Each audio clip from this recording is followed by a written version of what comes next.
nothing and I'm scared to death. I can't breathe and I catch my breath, but I keep chasing that same old devil down the same old dead-end highway. Ain't no love in Oklahoma, just the whistle of a long black train. You'll know when it's coming for you, riding in on the wind and rain.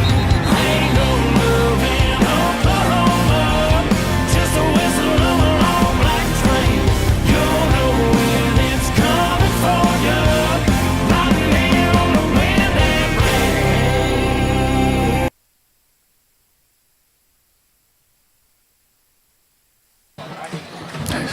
Good evening, ladies and gentlemen. Welcome to Wardog TV. We want to thank you for joining tonight's broadcast.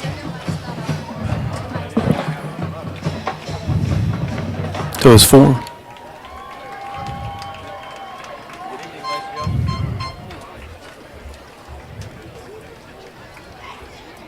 Welcome again to Testing. tonight's Rotary Bowl versus the Miami Wardogs and the Grove Ridgerunners. The Miami Rotary president is Serena Wilson. The Grove Rotary president is Nick Bowers. I thought he said channel 4. Yeah, that is. 1, 2, 3, 4. And then 1, 2, and 4. Grove Athletics. All of them? Thanks tonight's game sponsor. It's Bank First.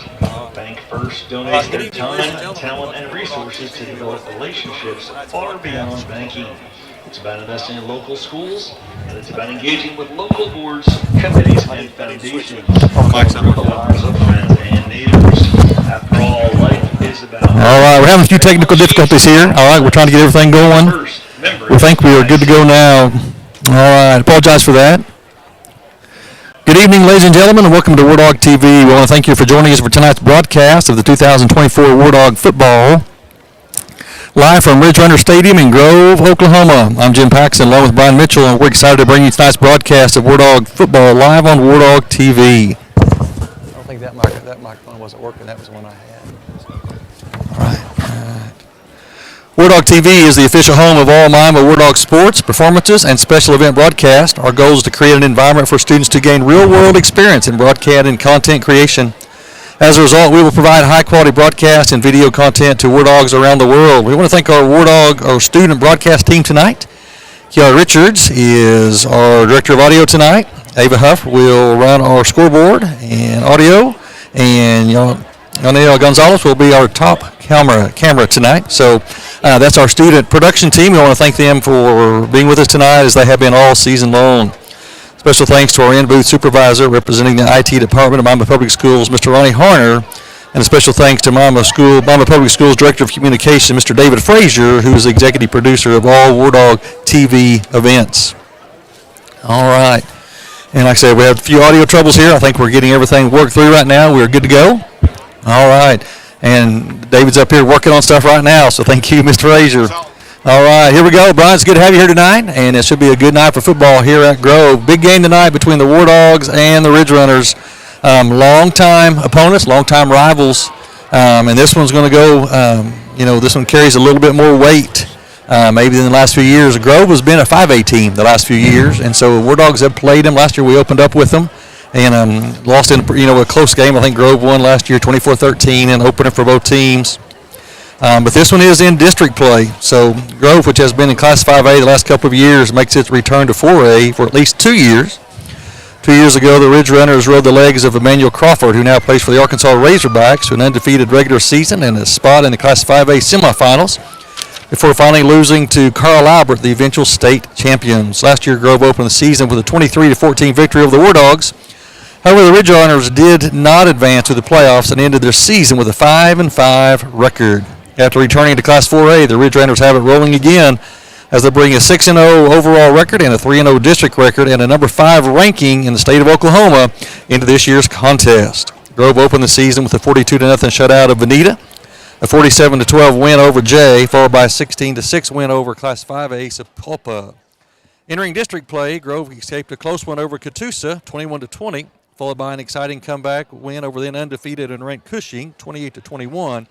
And then last Friday, Grove handed Fort Gibson a 42-13 defeat to remain perfect on the year. The Wardogs entered the contest 4-2 overall and 2-1 in district play. Miami opened the season dropping a 52-14 contest to Elkins, Arkansas, who was ranked number 3 in the preseason polls there. And we checked here. Our spotter tonight and our statistician up here tonight with us, Jacob Paxson, did some checking, and Elkins is still ranked high and still undefeated and still rolling through Arkansas opponents. Elkins was coming off a perfect season in 2023, which ended in a loss in the semifinals to eventual state champions there. Miami bounced back the following week with a win over NOAA, which is Northeastern Oklahoma Association of Homeschools, 50-13, followed by a shutout of Veneta, 41-0. Miami dropped their opening district game to the top-ranked Wagner Bulldogs, 55-13. Wardogs have gone 2-1 in district play with wins over Oologah, 14-9, and a shutout of Skytook, 48-0 last week. Top 4 teams in district play will advance to the playoffs, with the top 2 getting to host the first rounds. Unless there is a major upset, Wagner's has the inside track to the district title. They stand 3-0 in the district, as does Grove.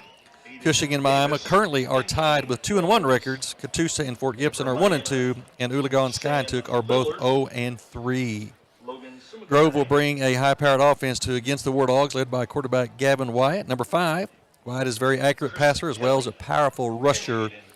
Expect the Wardogs to be tested by the versatile quarterback. Grove will use Ezra Gates as their number 4 as their main threat from the running back position, as most of the carries will be split between him and the quarterback Wyatt. Grove will use a 4-receiver crew most downs, and Wyatt is not afraid to throw the ball to any of them.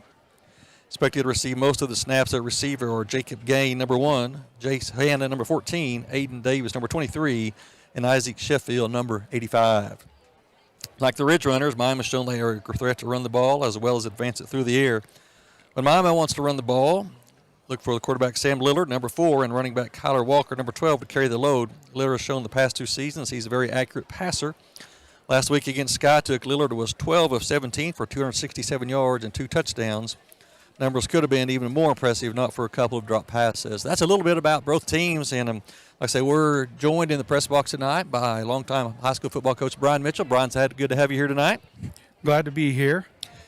Glad to be here. This is going to be a big game for the Wardogs. This is a very crucial game. A crucial game for them. The Wardogs, have the last 2 seasons have had winning seasons, have made the playoffs. They're trying to make it 3 in a row.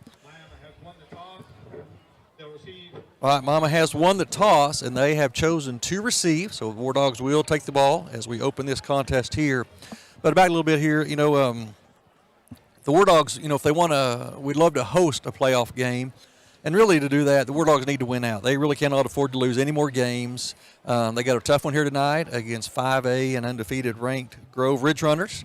And then next week is probably the next toughest game as they host Cushing next Friday night at N.E.O. Robertson Field. It'll be senior night. And really going into the preseason, that was kind of how everybody picked. They picked Wagner first, Grove second, Cushing third.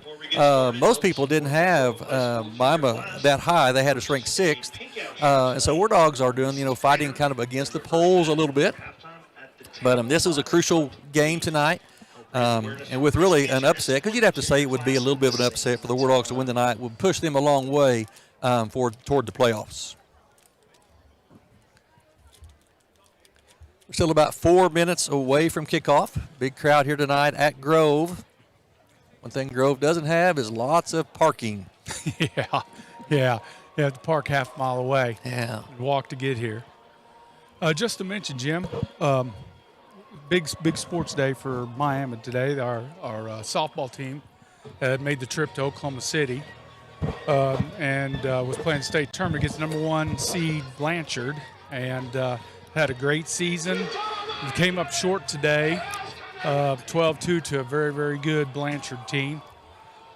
We went up there and seeded 8th, and it was going to be like tonight's football game. It was going to be an upset if we were able to pull it off. But, hey, those ladies have nothing. They've worked really, really hard, and they've done a very fine job this year, and they should be very proud of what they were able to accomplish. Definitely so. Congratulations to Coach Lauren Strack and her staff and all the girls that play for Wardog softball. Anytime you advance to the state tournament, that puts you in the top 8 in the state, and that's really your goal. I know all those years I coached high school basketball, that was our goal, get to a state tournament. And once you get there, anything can happen. Of course, anything can happen. A couple of years ago, I know what Mama, not last year, the year before, Lady Wardogs went all the way to state semifinals. And so they had a very successful program, and it continued this year, and a great run for them as they advanced to the state tournament. So, congratulations to the whole team and the staff, and showed the school pride. We were able to send them off yesterday with a fire truck and everything else. It was a big deal, and they deserve it. Definitely so. So congratulations to the Lady War Dogs, and what a great season they had on softball diamond. And hopefully the success continues tonight for the football team. War Dogs have been playing some good football this year.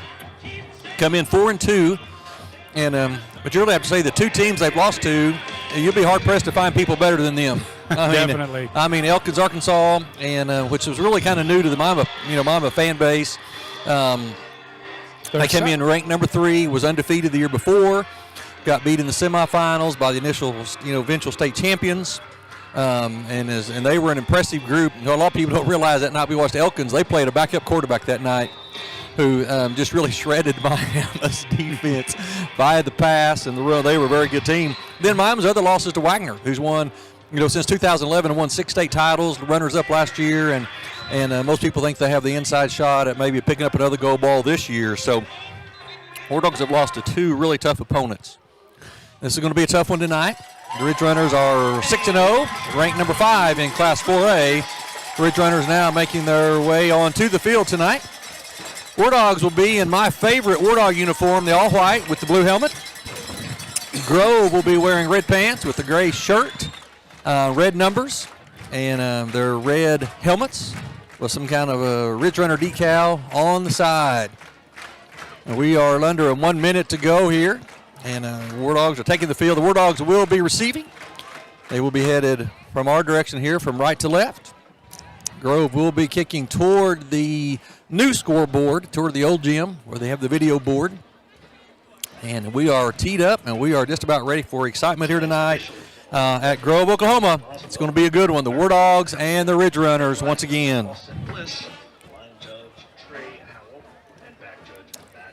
We'll do our best to try to keep you updated with some scores, local scores, and some scores from Class 4A throughout the game tonight. Kicking off for the Ridgerunners is Christopher Johnson. In looking at the rosters for both teams, it appears that Miami might have an advantage up front. As you know, that's where the game's won and lost, in my opinion. And they may have a little bit of advantage there if we're able to establish the run and make long and execute drives and keep the ball away from Grove. Yeah, and that's what make it a shorter game. And that's what Miami wants to do. They want to run the ball between the tackles, and it's going to be a balance between usually Kyler Walker and Lillard. And the War Dogs run enough to set up their passing game. Kind of a little pooch kick by the Ridgerunners, and the War Dogs let it drop, and they'll take over first down off their own 29-yard line. So we are ready for excitement here tonight. It's going to be a good one. Thank you for joining us here on Wardog TV. Everyone watching out via the internet, and we're going to have a good one here tonight. War Dogs going to come out in a kind of a power look. They're going to have a fullback with Walker stacked behind Lillard. Double tight end. And the ball, and we're going to have a flag coming in from about 20 yards behind. That's probably going to be a holding call of some kind. I was looking at that flag. I was looking at that flag coming in there, and I was looking for something yellow. They got pink flags. It is pink tonight. I think it is pink in reference to breast or to cancer awareness. I'm not sure if it's breast cancer awareness. Just cancer awareness altogether. I think it is. But they so that flag came in from about the 50-yard line. That came from the back judge. But you can see right there from the first formation, Miami's planning on just running the football, establishing the line of scrimmage, and trying to grind it out and long drives, take up a lot of space and shorten the game. All right, now we got some confusion here because they just marked off. They said against. All right, boy, Brian, I don't know if I've seen a block below the waist called on the defense very often. I don't think I have. What they went in, maybe, I don't know if they took out the line, took out the legs. The offense offered seen a chop block. It must have been something when an outer player from outside the box coming into the box did something like that. Either way, it's a 15-yard penalty on the defense. The War Dogs move it up. They have now first and 10, ball at their own 45. Same formation. Double tight with the power look. Hand the ball to Walker. He's hit in the backfield, and he's going to be brought down for about a yard loss. Looks like the outside line or the inside linebacker right there was able to find a gap and get it through. We'll bring up second down and 11 for the War Dogs.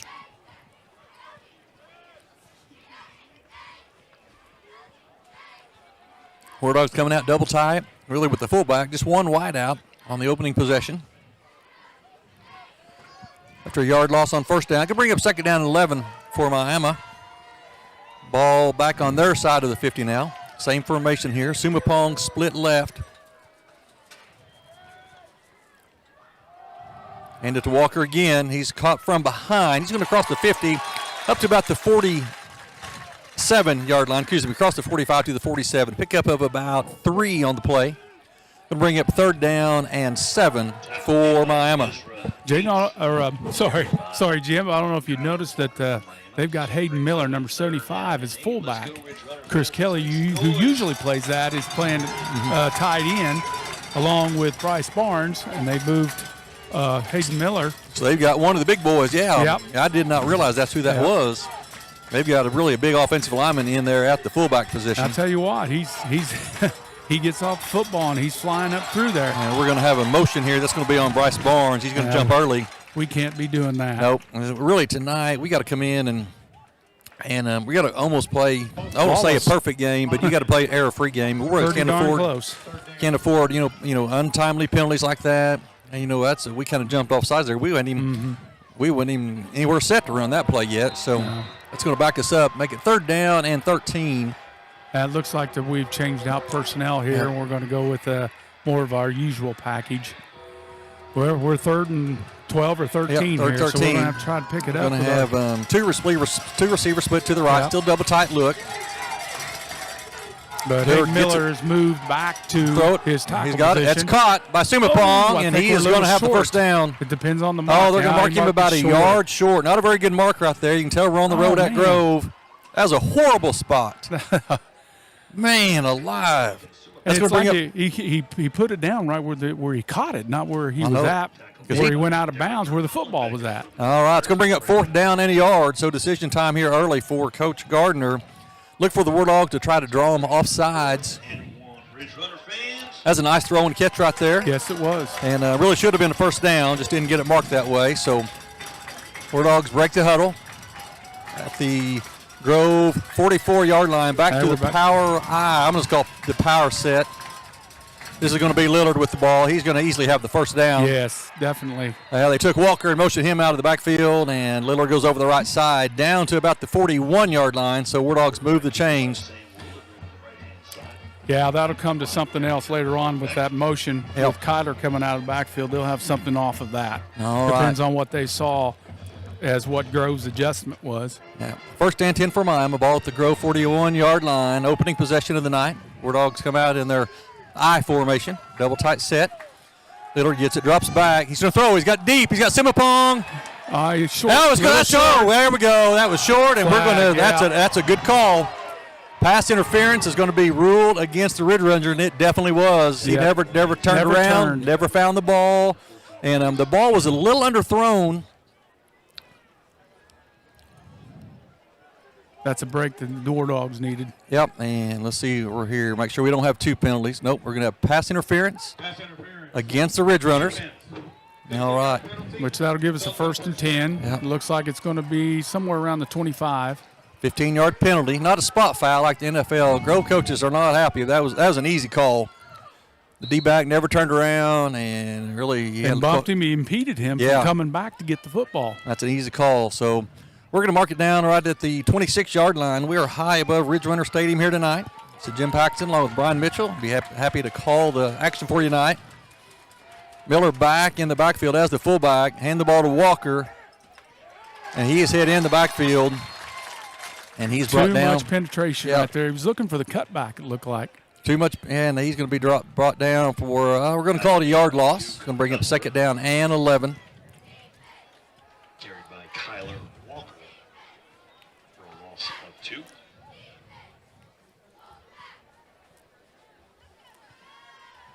As Brian said, you can see that's what what the War Dogs wanted to do tonight. They want to line up and run the ball right at you. They've even got the big lineman in the backfield as a blocker.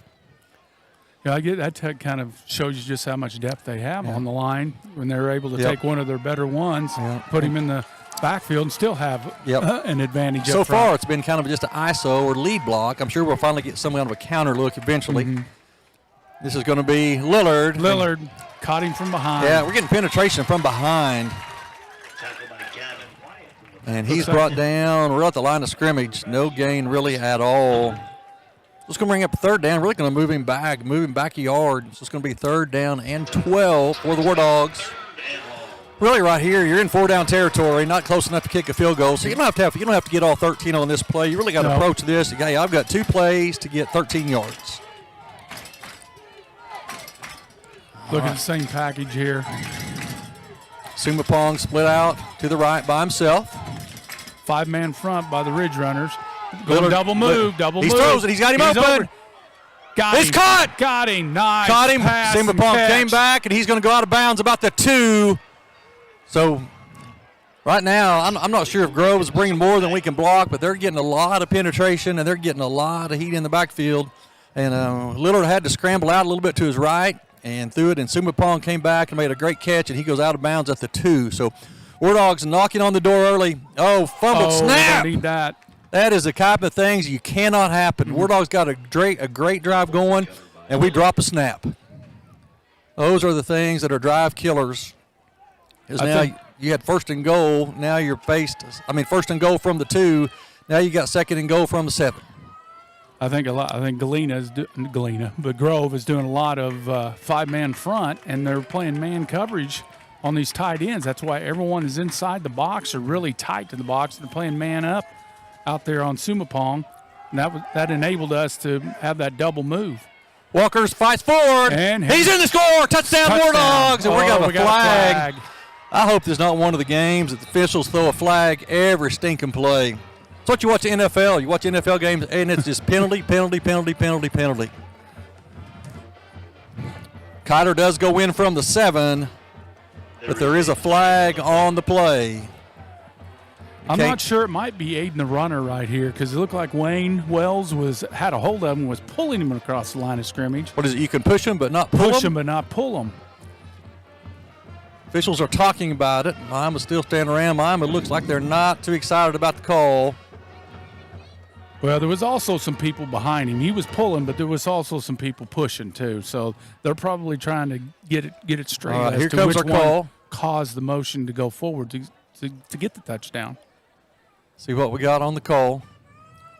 Now, Grove coaches look at the runner. Offense. Yep. Penalty from the spot of the foul. Repeat 2nd down. All right. So unfortunately, you can't pull them. You can push them, but not pull them.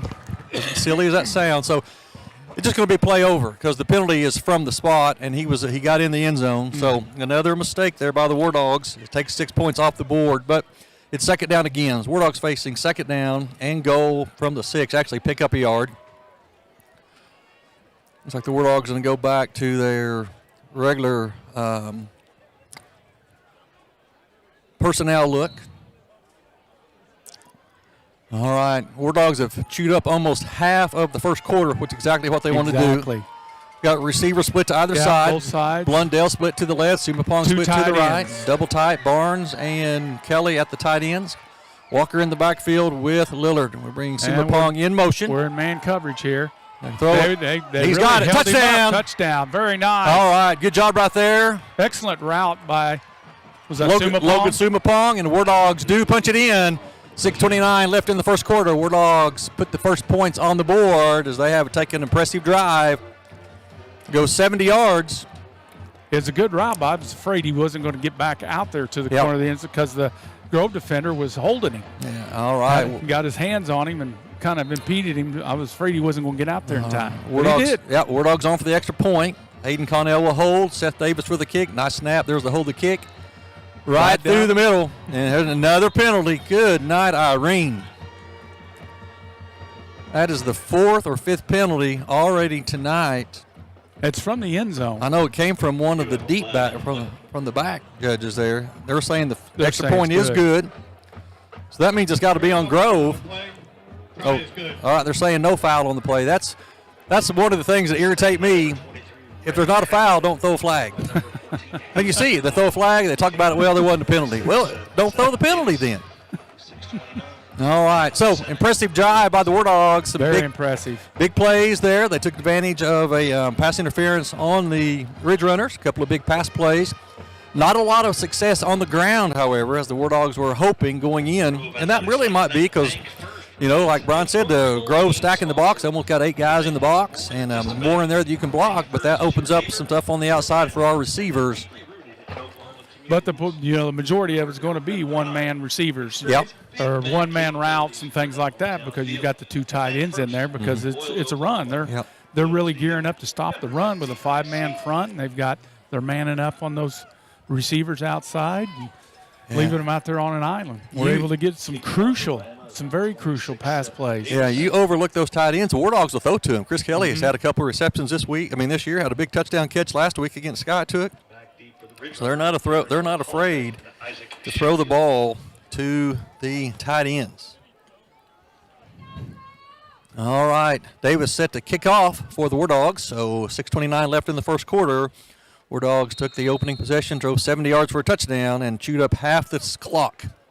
Davis's kick is fielded at the 30-yard line, and surprisingly, he'd go ahead and just take off running. He took a knee right there, because you usually have, back there you have skill kids. That's not your lineman, and he got it, and I'm not sure if Davis mishit that kick or War Dogs don't want to kick it deep to a return man, but Grove will take over, ball at their own 30 for their first possession. Now Grove, like I said, they will usually run.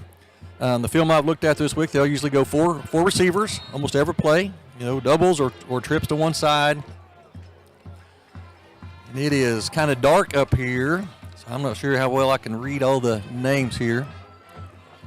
It is very, very hard to find, and we're kind of up and away. It's kind of hard to read numbers as well. All right. We'll do our best. Grove's going to come out with a tight slot and 2 receivers to the right, 1 to the left. Motion across the formation. Going to hand the ball up inside, and he's hit right away by Chris Kelly. I'm going to have time. And also Gavin Fairman in there, number 6 for the War Dog. A pickup of about 2 on first down for the Ridgerunners. Let's give him 3. That'll bring up 2nd down and 7 for Grove. Nice job by our interior lineman right there, not giving up ground. Yep. A lot of double teams up there, and if they give up ground, it gets in the way of the linebackers. That's not the case on that play. Same formation. Now they split the slot out. Jet motion. They give it to him. War Dogs miss the tackle, and the Ridgerunners will pick up a first down. They go around the left side and up to about the 44-yard line.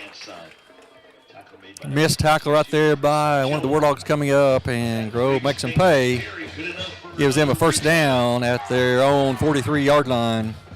Just so hard out there in the open field right there. Yeah. You got to break down. And those kids are fast, and that's why they run that offense.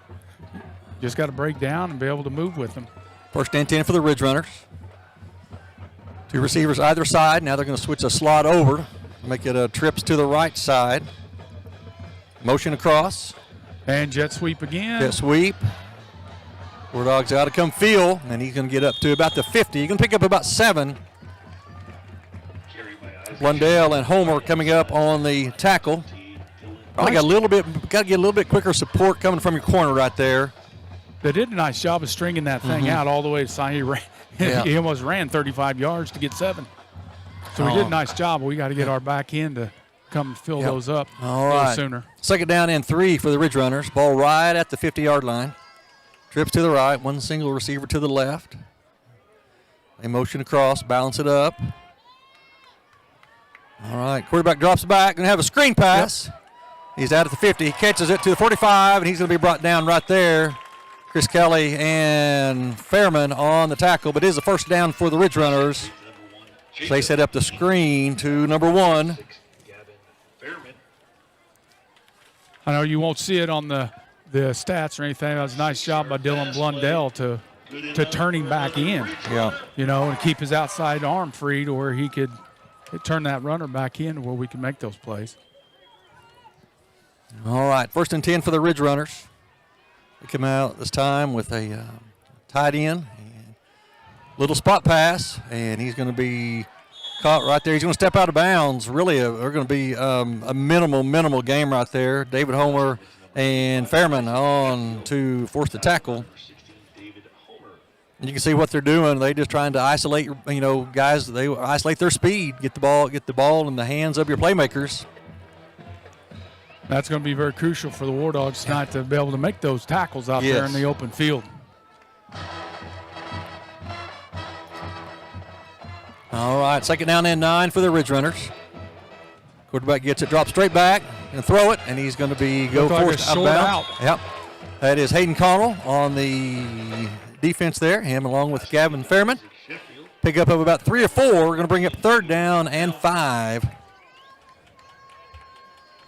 A lot of short passing, or really early passing here by the Ridgerunners, a short attack. 3rd and 5 for Grove. Ball at the Miami 40-yard line. They got to get inside the 35. War Dogs leading here. 4 minutes left in the first quarter. War Dogs up 7-0. All right, quarterback keeper, and he runs through a tackle, but the War Dogs runs through another tackle. War Dogs are lowering their shoulder, not wrapping up, and quarterback's going to take the ball all the way down inside the 30, down to the 28. Yeah, we're ducking our heads way too much out there, and you can't. Your head's down, your eyes are down, you can't see what you're trying to tackle. You got to get your head up and wrap up, and War Dogs he ran through 2 tackles there that the War Dogs did not wrap up, and Grove has a good drive going themselves. They're now inside the War Dog 30-yard line, 1st and 10 at the War Dog 28. 2 receivers either side for Grove. Empty set now. Jet sweep to the running back around the left side. It's going to pick up about 6 or 7. Grove does a good job of making you defend the entire field. They run up the middle. They run the jet sweeps. They've thrown passes, spot passes, screen passes to both sides. They're going to make you defend sideline to sideline. So we're going to pick up 5 on 1st down there. Going to bring up 2nd down and 5 for the Ridgerunners. When you're able to do that, that just kind of dictates what the defense has got to do. They got to stay balanced up. You got to see a certain front all night long. All right. Twins for either side for the Ridgerunners. All right. Quarterback gets it, swings it out to the running back. Pretty good job right there. That is Dylan Blundell and Chris Kelly and Fairman on the tackle, but they do pick up a 1st down. Grove continues to move the chains. Some scores from Class 4A, Fort Gibson leading Skytook early 7-0, and Cushing over Wagner in the first quarter 7-0 as well. So, that's a big game. Yeah, Cushing and Wagner. That's a big game early in that one. All right. 3 minutes left in the first quarter. War Dogs leading here 7-0, but Grove putting together an impressive drive on their initial possession. Quarterback drops it straight back. Oh, yeah. I thought we got a hand on it there. Got him at the 5, it looks like. Yeah, missed tackles right there once again by the War Dogs. Grove's doing a good job of isolating their quick, skilled guys, get him out in the open. It's hard to bring him down one-on-one. And that's a pass that goes down to the 6-yard line. It's going to be 1st and goal for the Ridgerunners. Ball at the Miami 6. Really right at the 5. We're going to say the 5.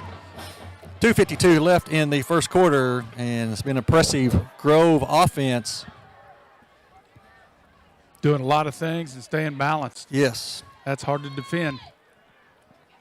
A lot of movement. Going to hand the ball up the middle, and he's going to go in. All right, Grove answers with a drive of their own. 2:35 left in the first quarter. That's an impressive drive by the Ridgerunners.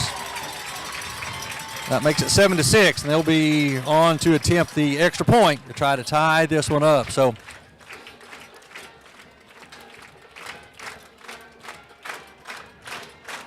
as you said, that was an impressive drive. It was. Just balancing things up, getting the ball out in space, and was still able to run the ball up the field. All right, there's a hold the kick, and it's right through the middle. That makes it 7-7. So, both teams have had a possession. Even though the War Dogs scored, you really felt the War Dogs didn't do what they wanted to do. The War Dogs want to line up. They want to run the ball at you.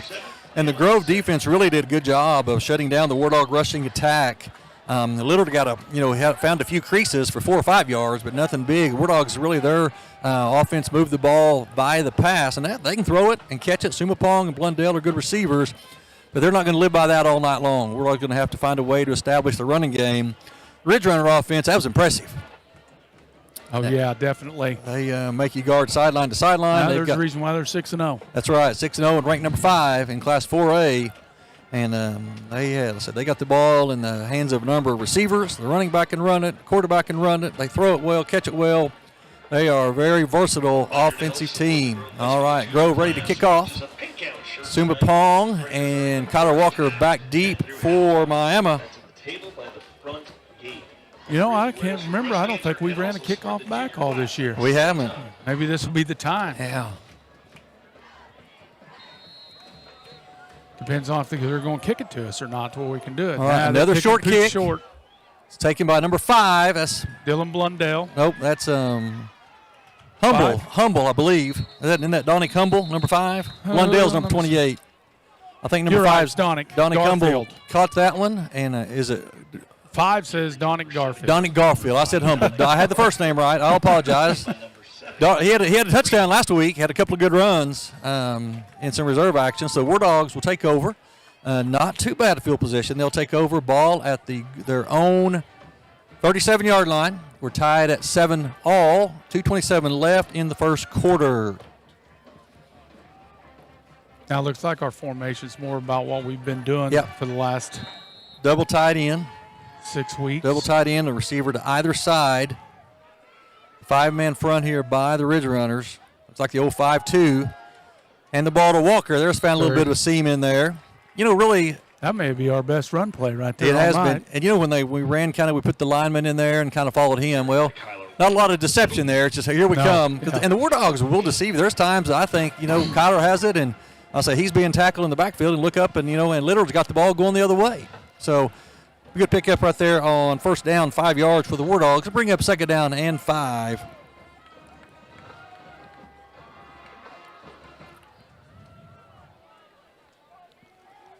All right, back to double tight. Walker in the backfield with him.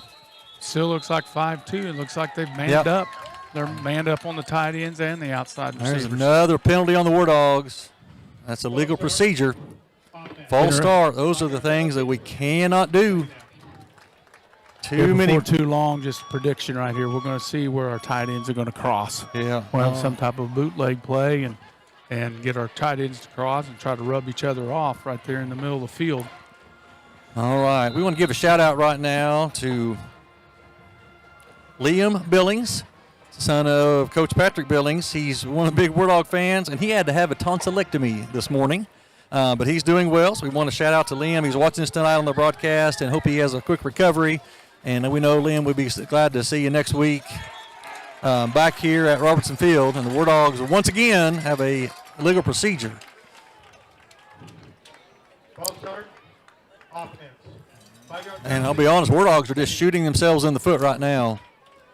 After a good pickup on first down, 2 illegal procedures, penalties. You know, sometimes you come into a game like this, you can be too hyped up, and you got to get your nerves settled down and go back to doing what you do. So War Dogs now kind of facing an uphill obstacle again. Second down and 15. 1:15 left in the first quarter, and we're all tied at 7. All right, Lillard gets it, drops it back, throwing it deep. And this one's going to be incomplete. Good coverage right there by the by the Ridge Runners. That was intended for Sumapong. Going up the far sideline, then it goes out of bounds, and he was covered like a blanket by the by the Ridge Runner corner right there. I know he threw that out of bounds, but that was a good place to put it. Yeah, that's he throws it inbound. You know, closer to the numbers there. That's an interception. Interception. Yeah. All right. Those plays like that would go a long way because, you know, it's not a turnover. Yep. All right. Third down and 15 for the War Dogs. War Dogs looked like off to a good field position and a good run on first down. A couple of illegal procedures that put him in the hole. Walker motion out of the backfield. Littler gets it. We're going to have a little screen pass to Chris Kelly. Breaks a tackle. He's going to pick up the first down across the 50. Still on his feet across the 40. Nice play. No penalties right there. And, boy, Good call by coaching staff right that's there. right. They had trips to the left. They brought Walker out of the backfield to the left, and they found the tight end over there. And really, to be honest with you, one of the Grove guys kind of sniffed it out, and he was there, but Chris Kelly was not going to be denied. So another big pass play right there by the War Dogs on 3rd and long. They pick up a first down. Chris Kelly, you'll hear his name all the time on defense. You don't hear it so much on offense, but he's very crucial to our attack as well. Yeah, he is offense. He's a heck of a ball player on both sides. War Dogs going to have to hurry to get this one off. War Dogs back in the power formation. We're going to have a timeout now because War Dogs could have been a penalty there. War Dogs did not get the right personnel on the field, and they actually broke the huddle with 12 players. Yeah, they went to that package with Hayden Miller at and fullback. they didn't get a receiver out. That was Kendrick Cook still in there, and he came out late. And Grove coach is wanting an explanation of that. Luckily, the War Dogs get a timeout for maybe they counted all the players. Hey, just to update a little bit, Jim, here. I got some local scores All here. right. Kansas over Commerce, 21-0, still in the first quarter. And Wyandottes knotted up at 7 with Salina also in the first quarter. We'll try to keep you updated on some local scores and Class 4A scores as well. Fort Gibson over Sky took 15-0. Cushing now leading the Wagner Bulldogs 14-0. That one kind of a little bit of shocker right there. Yeah. Oologah 10, Catoosa nothing in the second quarter. So Oologah coming in 1-5. They've lost some close games. But they lead Catoosa 10-0 in the second quarter. All right, so back to action here. War Dogs back in the I formation. Quarterback out of shotgun. They're going to hand it up to Walker. He bounces around the right side, still on his feet. Oh, They picks did up. a nice job over there sealing that outside there. And here comes another penalty. Probably too good of a job. Lee. They can say, I don't know, people, you can throw a penalty on every play. The officials are trying to do that tonight. And it's been on both sides. They've called, and I think this is probably going to be a holding call against the War Dogs. Where that came from. Sometimes officials also will just try to set the tone early, try to keep everyone in a big game like this. Yeah. All right, here's our – nope. Block below the waist.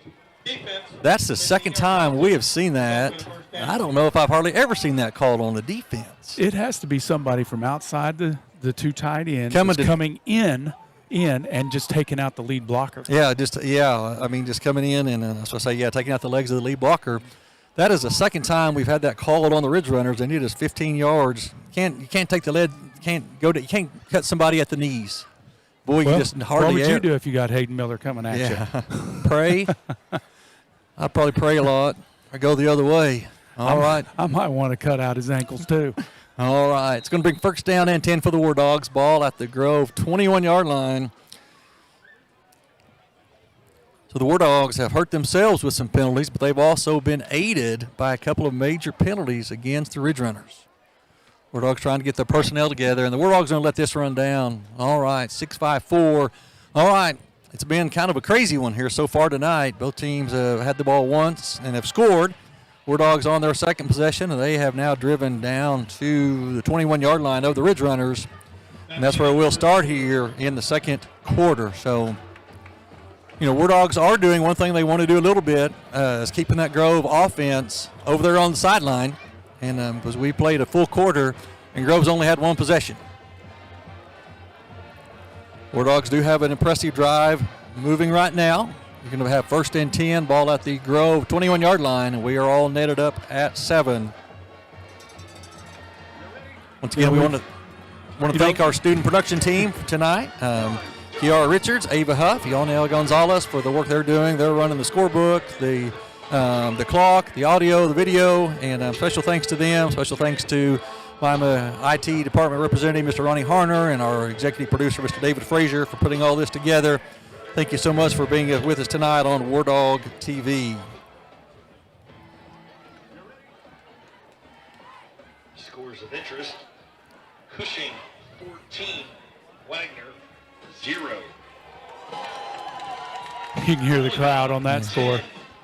Catoosa 0. The War Dogs are really set up in a lot of formations to run the football, but the big plays have been behind the passing game. Yeah, that and and chop blocks on Grove. I mean, that's two major penalties. Yeah. That has really hurt the Ridgerunners. All right, Wardogs back to action here. Chris Kelly and Bryce Barnes set out as tight ends. Miller in the backfield as the fullback for the Wardogs. Walker stacked behind Lillard. First and 10, ball at the Grove 21-yard line. We're all netted up in 7, just now starting the second quarter. You can see Grove's linemen are trying to mess things up by stemming a little bit right when everyone gets set, and they try to move a little bit. All right, good job right there. Miller makes great to hold, and he's going to go across the 20 down to about the 17. So pick up about 4 or 5 right there. You know, Kyler, he's not very big, but tell you what, his legs are very strong, and he's able to keep good balance, and they try to tackle him. They got to get him down low, and he fends those blocks off. He's going out right now. He's coming out limping right now. And number 5, Donnie Garfield, coming in for the Wardogs to play tailback. Let's hope old Kyler's good. Yep, all right. Okay with it. You just probably got to shake it off a little bit here. Yeah, second down, and let's call it 6 for the Wardogs. Ball at the Grove 17-yard line. Garfield now stacked in the eye. All right, hand the ball up inside to him. He blasts through. Nice job of just running. Yep. And he just north-south and just went. All right, all the way down to about the 12. Bring up third down and about a yard. Number 5, Donnie Garfield. Do I have the name right on that, Brian? That is Garfield. Yeah, number 5. And that's a good run right there. Going to make a third down and about a long one for the Wardogs. Big play here for the Wardogs. Yep. We need to get this one. Hayden Miller is the fullback, double tight. Junior and I bet you we're going to probably see Lillard carry the ball here. That's exactly what we're going to have. He's going to. Did he get it? He's going to be short. On the mark. I think he's going to be a little short. Going to bring up fourth down. Interesting to see what Coach Gardner wants to do right here. Go for it, or because I think Seth can probably hit this field goal from here. He was booting it last week. He kind of mishit the kickoff earlier, but you wonder if they didn't want to we don't want to kick it deep to them. So that may be. All right, fourth down in the yard. Big play here early for the Wardog offense. 10-15 left till halftime. All tied at 7. Wardogs facing a crucial fourth down. Double tight. Miller on the backfield. Grove is all up in there tight. They're probably going to try to change the cadence here. Maybe we can get them to jump off. 3. We're going to take a timeout. Take a timeout here. All right. So take a break right here. We'll see what the Wardogs want to do. Coach Gardner is going to talk about this. This is Wardog's second timeout. That leaves them 1 in the half. All right. He's already shown his formation, so I wonder if he might decide at this timeout to change it up a little bit. Maybe so. We'll see what they want to do coming out of the timeout. So.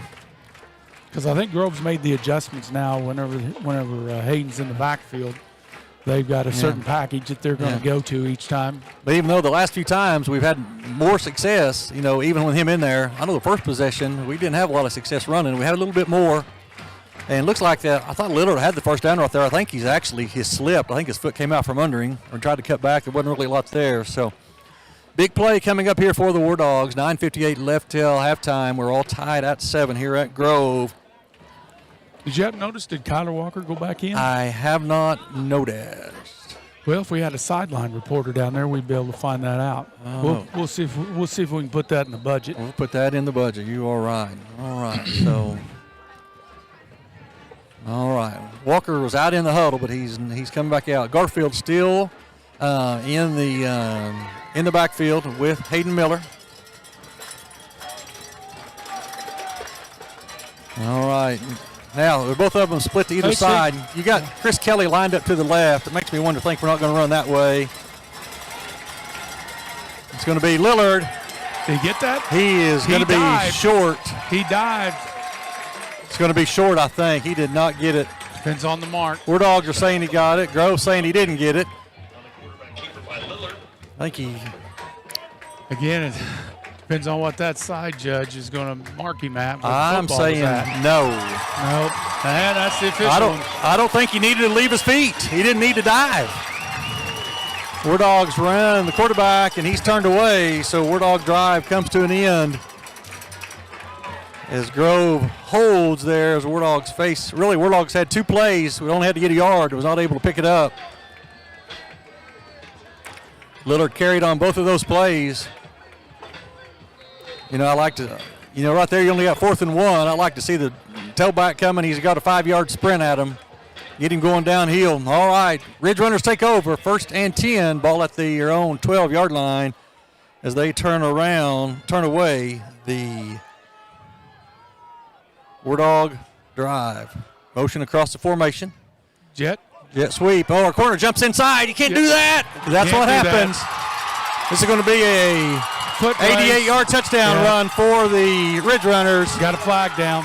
Nope. We're going to be coming back. We've got a flag back at the 6-yard line. Illegal shift. Yeah, our corner there's got to keep. Remember, I said something about that earlier, keeping his outside free and turning him in. He got hooked out there that time by the receiver. Yep, and the corner's got to force everything back inside, and he kind of jumped inside. Hope for some help.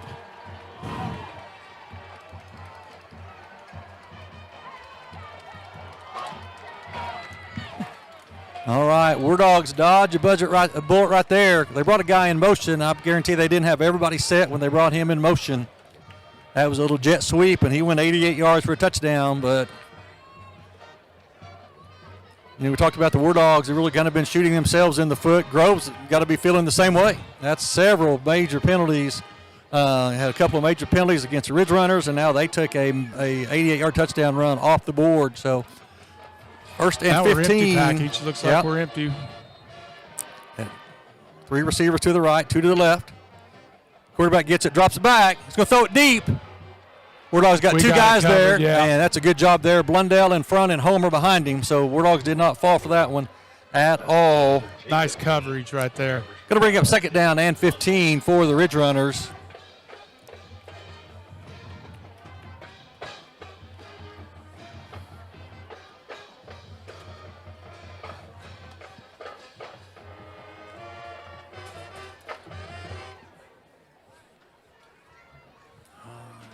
Second down and 15. Ridgerunners ball at their own 7. 9:34 left till halftime. We're all tied here at 7. All right.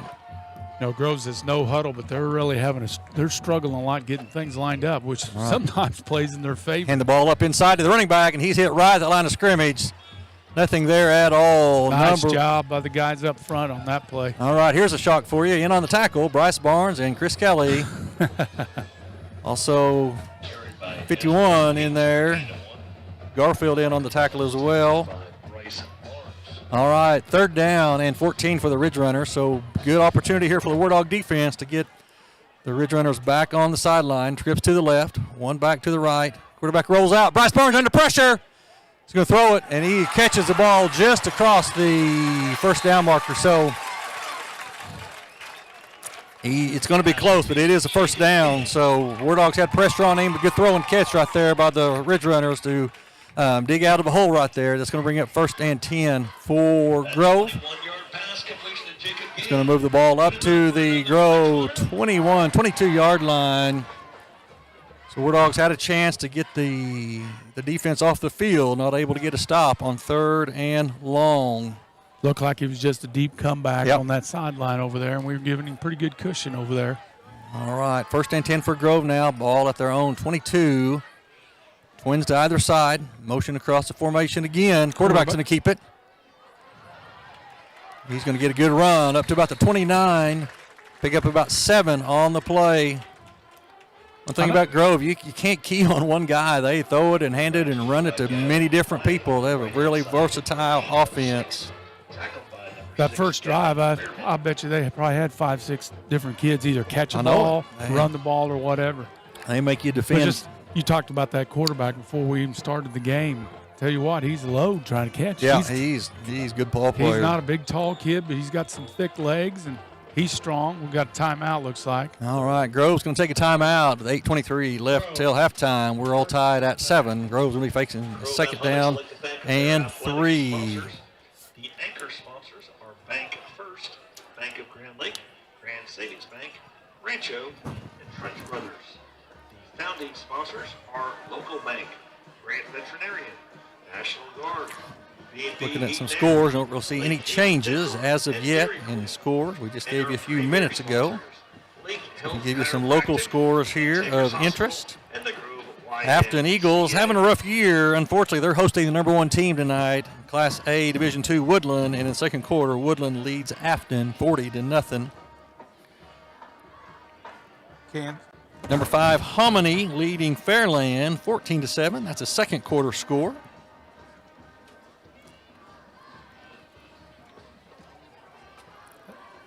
That Colcord Adair game is a big game. That's They're a big both one. undefeated. Yeah, both undefeated. Colcord's up 7-0 in the second quarter. Wyandott's up 14-7 over Salina in the second quarter.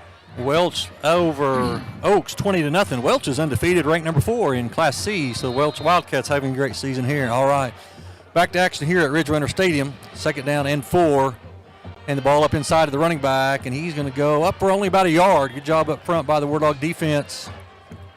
It's crucial here. They got 3rd and short here. Yep. We need to get a stop here and make them. Got to find a way to get the defense off the field. 3rd down and 2 for the Ridgerunners. 8:06 left till halftime. We're all tied here at 7. The Wardogs and number 5 ranked undefeated Ridgerunners in a good one here.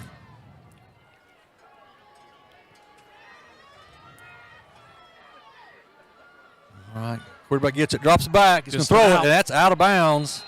There we go. A little bit of a strange. That's what the Wardog need. Looks like they're going to punt. And they're going to send Brian. That's strange. Does that call seem a little strange to you? They just was going to throw it a little out right there and try to make he was beyond the first down marker, but the quarterback just threw it out of bounds. He let him a little too much over there. They've had success run the ball and especially jet sweeps and getting wide. We've got to make sure we don't jump off sides right here, but a good job by the Wardog defense. Red Howe is deep, and we'll see who's back there with him. I can't read a number right now. Usually it's Kyler Walker, but we'll see who's back there with him now. There is the punt, and we guess what? Another penalty. Kyler Walker is back in the game. Red Howe catches that, and he is brought down. Looks like a face mask back there. Well, it was on the line of scrimmage back here. Let's hope that it wasn't an offside. That's what you worry about, that the Wardogs lined up off sides. Too many penalties from both sides. I'm sure both head coaches are going to say, too many penalties here tonight. Officials going to talk about it. They're right now pointing toward Grove, but we'll see what happens. Red Howe took that and tried to get a run back, and he was brought down immediately. This is going to go against the Ridgerunners, because Coach Gardner was telling him he wants to decline this penalty. So the Wardog defense does hold, and they'll take over 1st and 10, ball at their own 34. Here's what we need, about a 7-minute drive. We do, because Grove's going to get the ball to start the second half. All right, 1st down Wardogs. Like I said, the ball will be at their own 34-yard line. We're all tied at 7. 7:39 left till halftime. Wardogs still in the I formation. Lillard in the gun. Miller and I think Walker is back in the game now. Sumapong split wide by himself.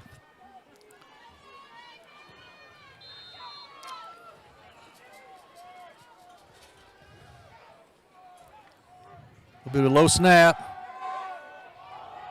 Throw the ball out to Sumapong. He catches it at the 45 across to the 47. Nice throw and catch right there, but Chris Kelly was open on the seam route right there, but, those are tough to throw. Yeah, those are. Going to pick up about 12, and the Wardogs will move the chain. So Wardogs, really, most of their offenses came by the pass tonight. Wardogs have not established the run the way they had really liked to, but we're, halfway through the second quarter. We're still all tied at 7. You never know with the success we've had passing the ball. It's got to do something to the defense in the second half. Definitely. And hand that to Walker, and he's getting penetrated from backside. He's going to break outside. Job. Still on his feet. Nice stiff arm. He was hit in the backfield. We're getting penetration from the backside too much, and Walker was able to break free. Glad to see Cotter back in there, and he turned what would have been a loss into a gain of about 3. So good, tough run right there by the senior. You know something, Jim? We hadn't really seen the counter much. No. This first half, which, we run the snot out of that I know stuff all the quarterback, time. with Lillard and Walker in the backfield. Yeah. Which, Coach Gardner's probably setting that up for second half. It's close here in the first half. You don't need to really show it and use it in the second half. 2nd down and 6 for the Wardogs. Lillard gets it, drops back. Oh, we got lucky right there. Simapong catches it. Went through the Grove player's hands right to him. I'm going to tell you why we got lucky, because that's a hitch route, and Simapong did not come back for the ball. No, he did not. The receivers are taught you plant, you come back to the ball. He planted and stood, and the Grove defender ran right through the ball, and almost like what we saw last week. That would have been a pick six, and it went right through his hands. But that's a heck of a catch by Logan, and the War Dogs move the ball again by the pass. So nice job of concentration. You're looking at that ball, and then it gets deflected, and you still got to focus on it and still be able to catch it. That's a nice play by Simapong. All right, War Dogs now moving the ball at the Grove 31-yard line. 6:24 left till halftime. All tied up at 7. Hand up to Walker up in the middle. Nice Deer hole there. Nice cut. All right, War Dogs starting to get a little bit more movement up front in that, and it's nothing fancy. It's just ISO. Here we come. Walker's going to get about 7 on first down. I like to just see him keep running that ball right at him. More we run, the more time comes off the clock. That's right. You pick up 7 on first down, that makes the play call a little easier on second down and third down sometimes.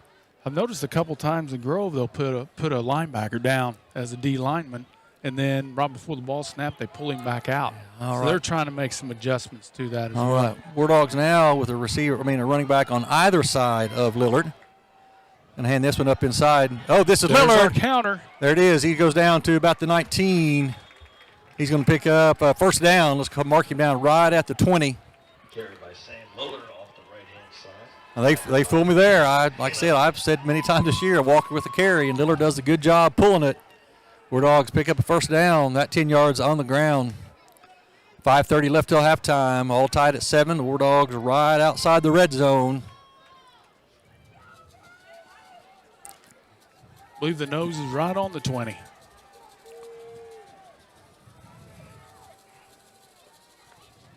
Lillard gets it, drops back under pressure, and a little bit high. That was Supapong running a little out route right there. Looks like you had him, just a little bit high.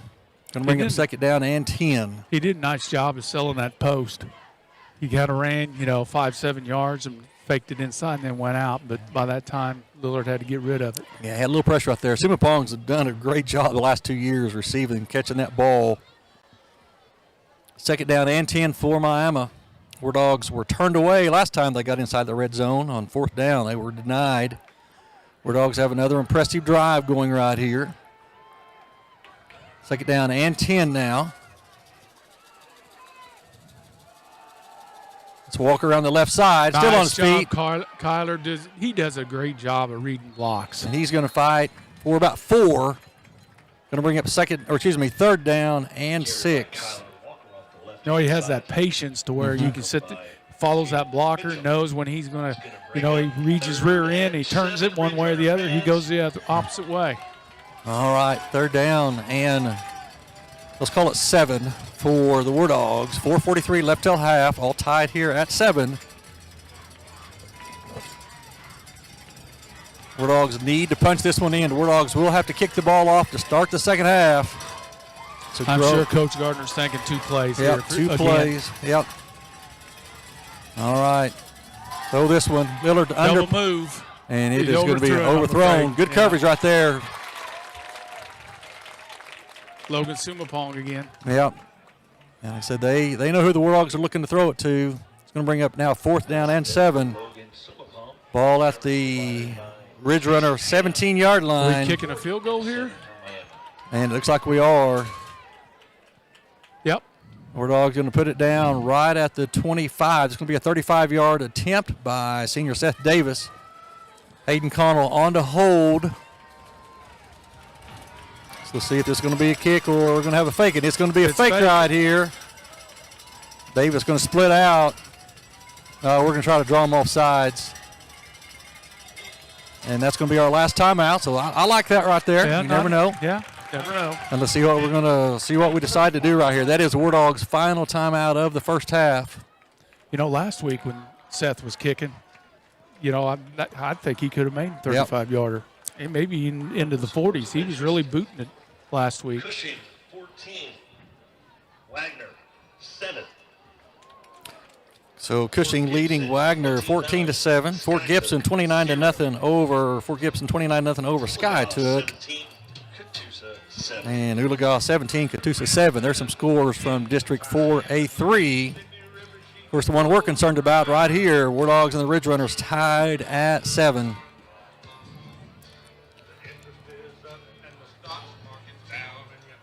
.419 left till half. It's been a good one here.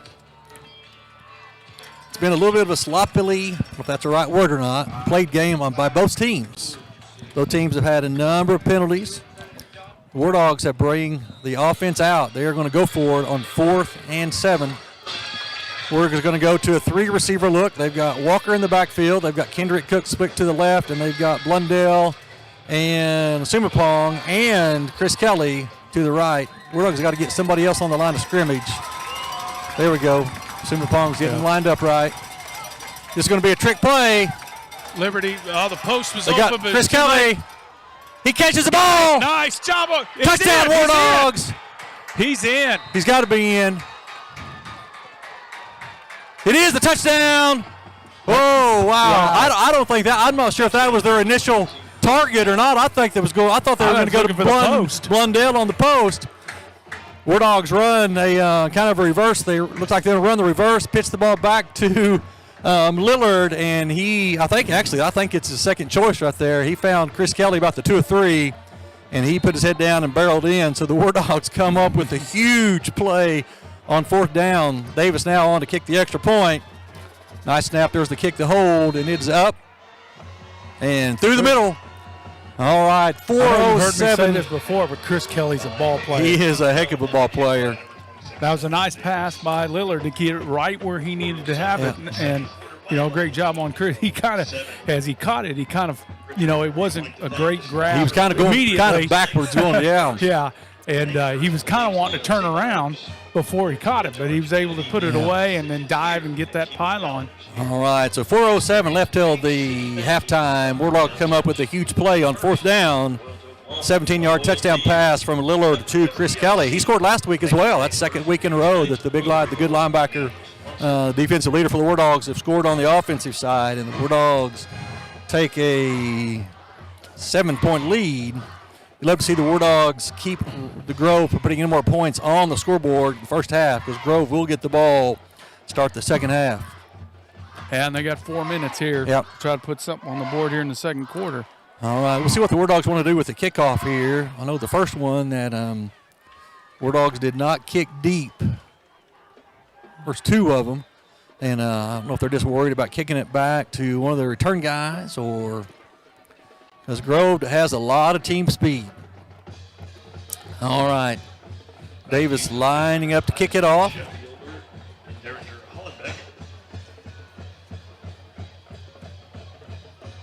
Ball right in the middle of the field. 5 defenders to either side of Davis.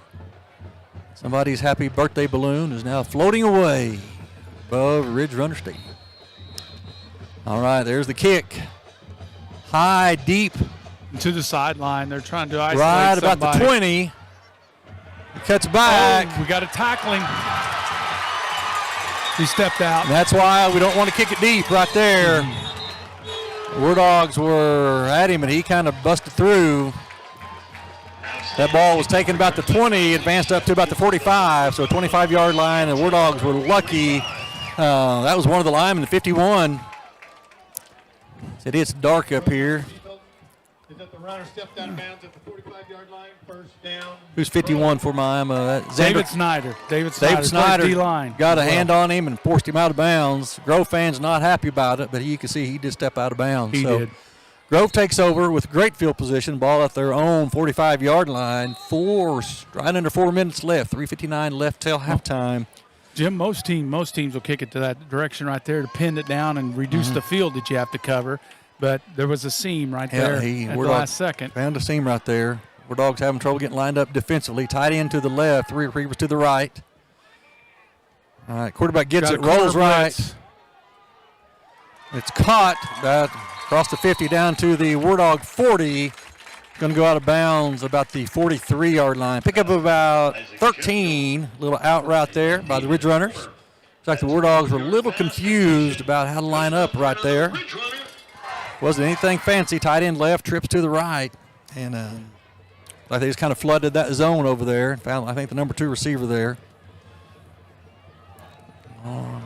First and 10 for the Ridgerunners. Ball at the Wardog 43. Trips to the left. Singles receiver to the right. Grove had a lot of trouble with their plays, getting the plays in, and they're having to tell each other what it is. Wardogs drop back. It's caught over the middle by number 1. He's going to score. It looked like a post and like a double slant right there, and he waited until they cleared the linebackers to hit that second receiver. So Grove takes 2 plays to answer, and they'll be kicking the extra point with 3:43 left. So that makes it 14-13. That's why you want that Grove offense standing over on the sidelines. Like I said, they, quickly answered the Wardog touchdown. Positive part of that is Wardogs will get the ball back with 3:43 left in the first half. The Wardogs need to go down and put some more points on the board here. If they don't, at least run the clock out. Yeah, if anything, get into halftime tied. Obviously, getting some points would be crucial. Yep. All right. And the kick is up, and it is good for the Ridgerunners, and we are all tied at 14. So both teams have had 3 possessions. Both teams have scored 2 touchdowns. The Wardogs did force a punt, and Grove did stop the Wardogs once on 4th down. So, little update here, Class 2A, Kansas 35, Commerce 6 in the second quarter. And on down here, we've got Wyandotte. They're up 14-7 in the second quarter. Fort Gibson over Skytook, 29-0. Oologah over Catoosa, 17-0. And Cushing and Wagner, 14-7. Cushing leading number 1 ranked Wagner, 14-7. All second quarter scores. Try to bring you some more scores here of local interest.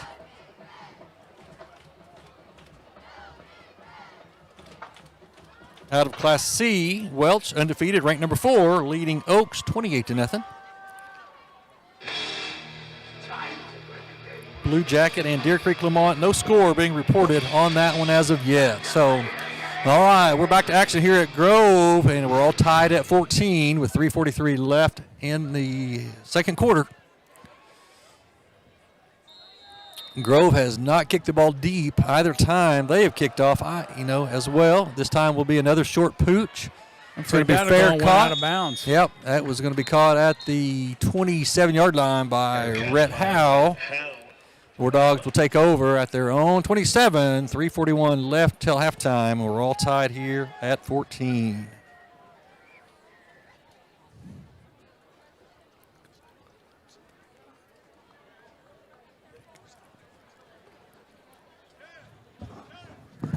Ketchum leading Porter 28-12 in the second quarter.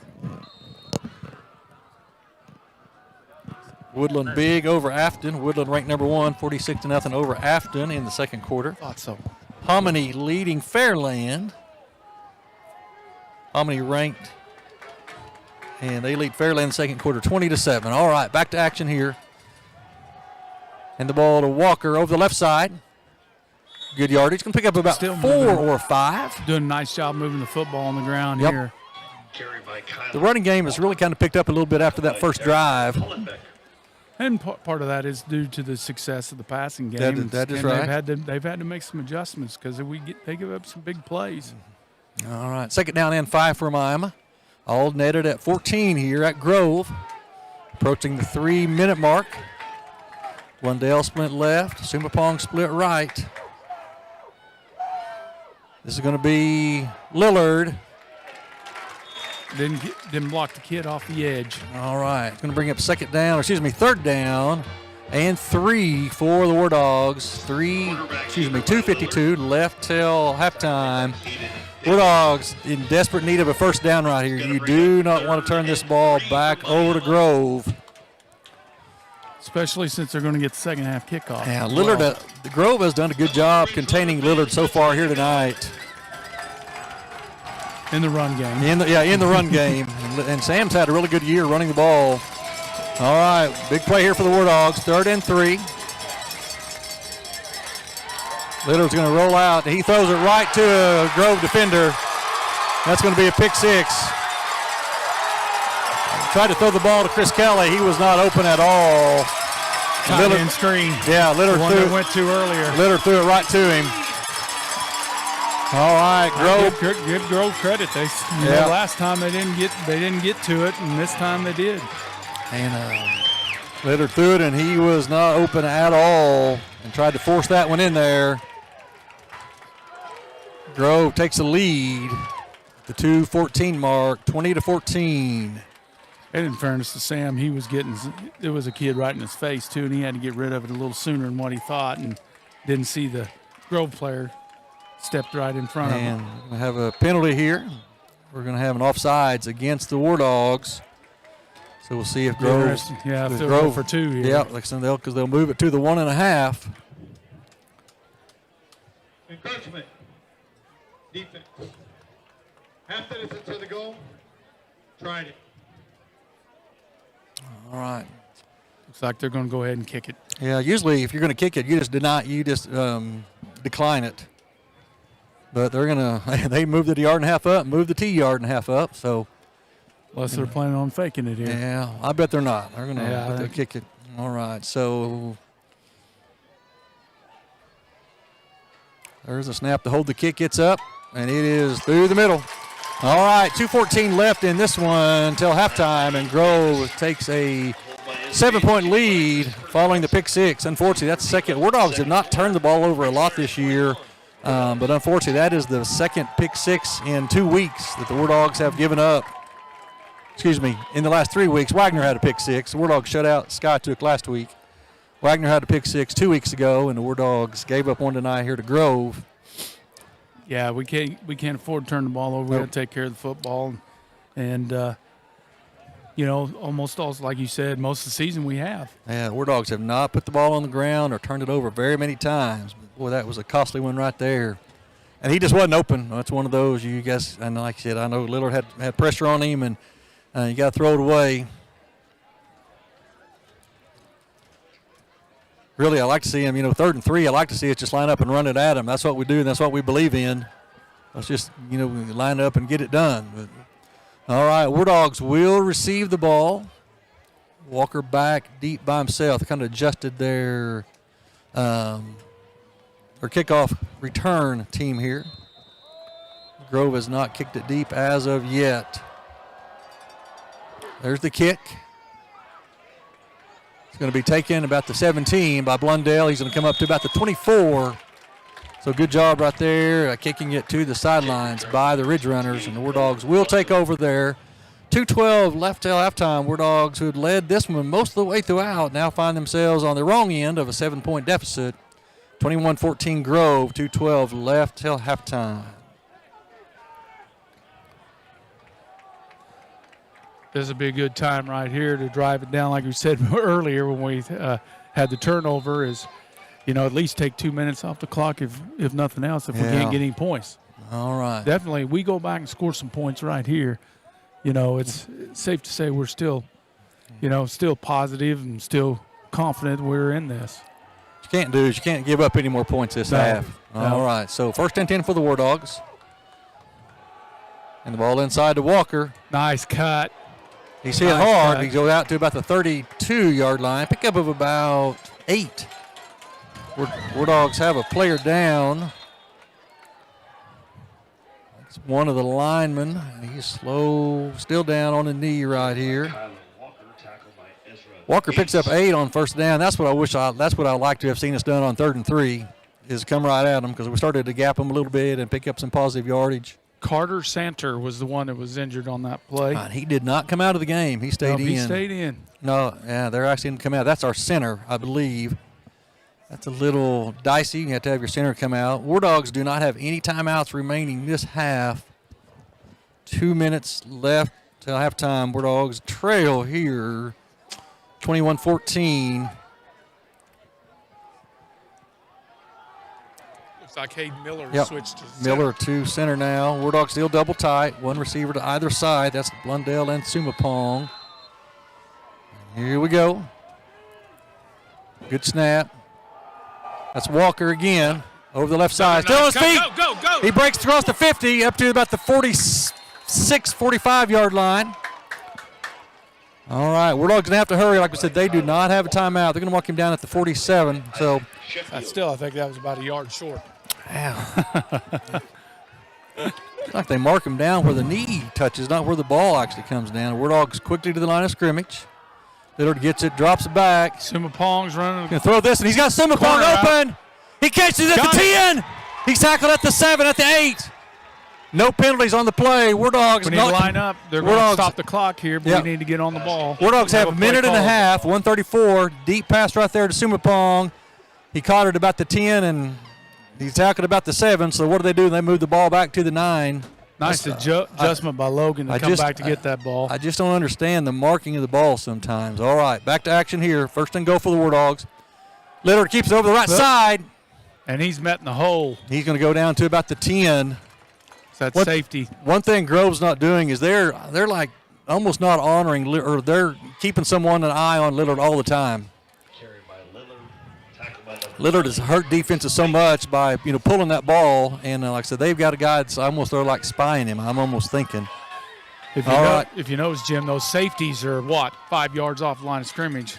Those guys are the one that makes the plays on him. Wardogs cannot get lined up. They are killing themselves with time. Lillard gets it, rolls to his left. He's open.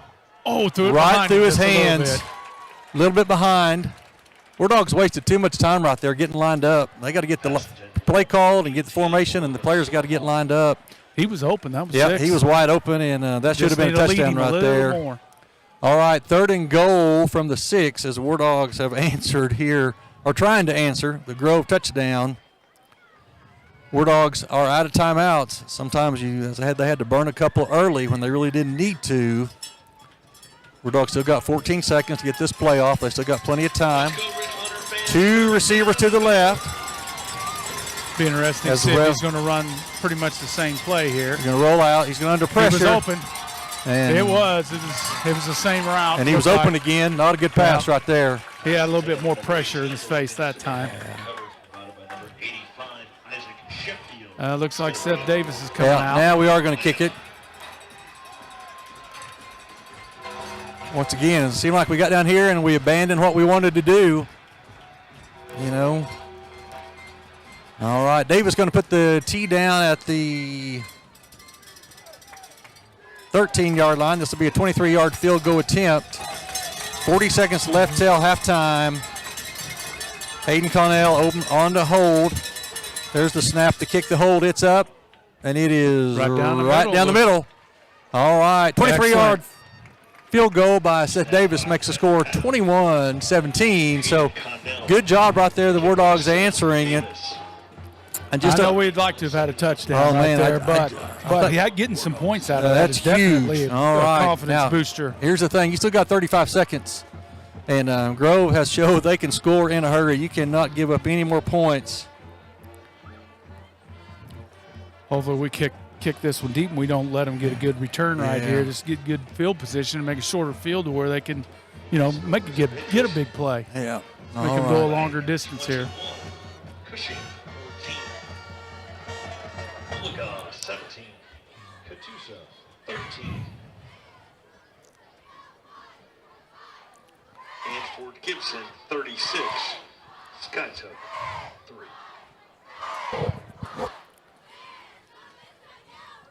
Yeah, Fort Gibson, 36-3 over Skytook. Catoosa came back, and now Oologah did lead that one, I think, 17-0. It's now 17-13. Oologah over Catoosa. Wagner has come back and taken the lead over Cushing, 21-14. So Ketchum over Porter in the second quarter, 36-12. All right, here's Davis's kick, and it is a sweep kick right up the middle.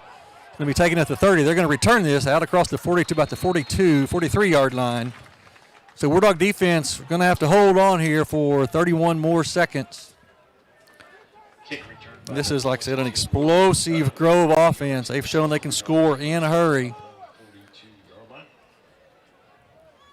I'm sure Coach Homer's going to have them all back right here in a prevent type situation. Let them catch the ball in front of them, and then you just got to make the play. They got to go ahead and make a tackle. No big plays here. Wardogs, 2 safeties. That's Homer and Howe.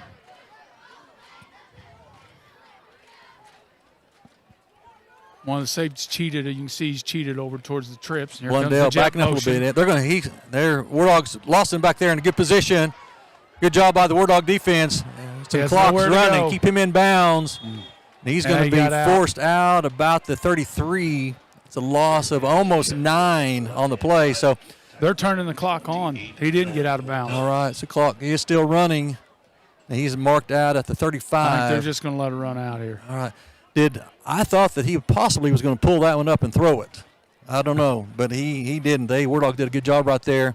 All right, we're at halftime here in what's going to be a good second half. Make sure you stay with us. We're going to have the Grove Band. I'm not sure if the Wardog Band will be performing, but we'll have some halftime entertainment for you, and we'll be back for second half action in about 20 minutes. So you're watching Wardog TV, and we got a good one here.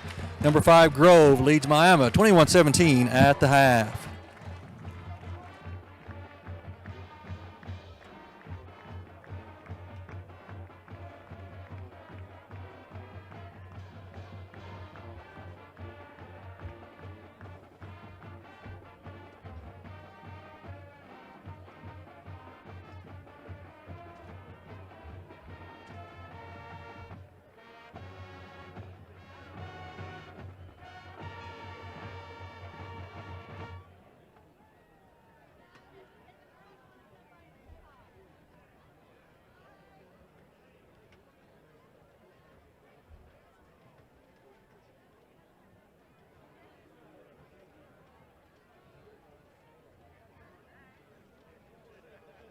Ridgerunners Athletic would like to thank tonight's Rotary Bowl game sponsor, Bank First.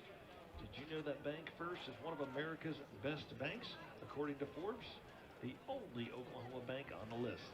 This recognition reflects their commitment to financial strength in our community. Choose Bank First, a winning team, member FDIC, and tonight's Rotary Bowl game sponsor.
Now the sophomores, Eddie Rabel, Brianna Hunt, Journey McFetridge, Maddie McConnell, Presley Hoon, and now the freshmen, Aubrey Roach, Ava Byers, Braylee Carnes, Reebok, Hayden Clark, Jackson Doe, Journey Holt, Kylie Mann, Michaela Field, Natalie Wendell, Olivia Blair, Reese Roberts.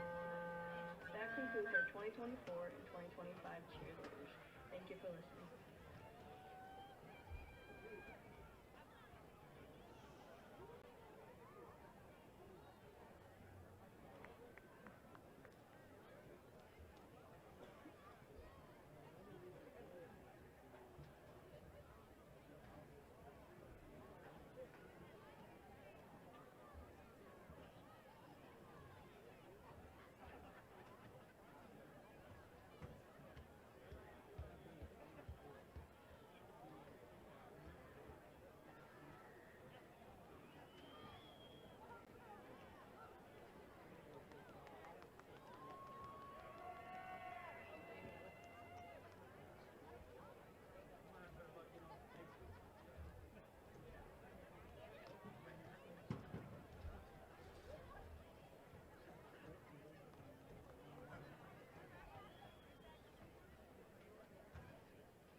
question. When we asked Coach Barnhart which Star Wars character does he hate the most, did he say A, C-3PO, B, Jar Jar Binks, C, Darth Maul, or D, Princess Leia? B, Jar Jar Binks.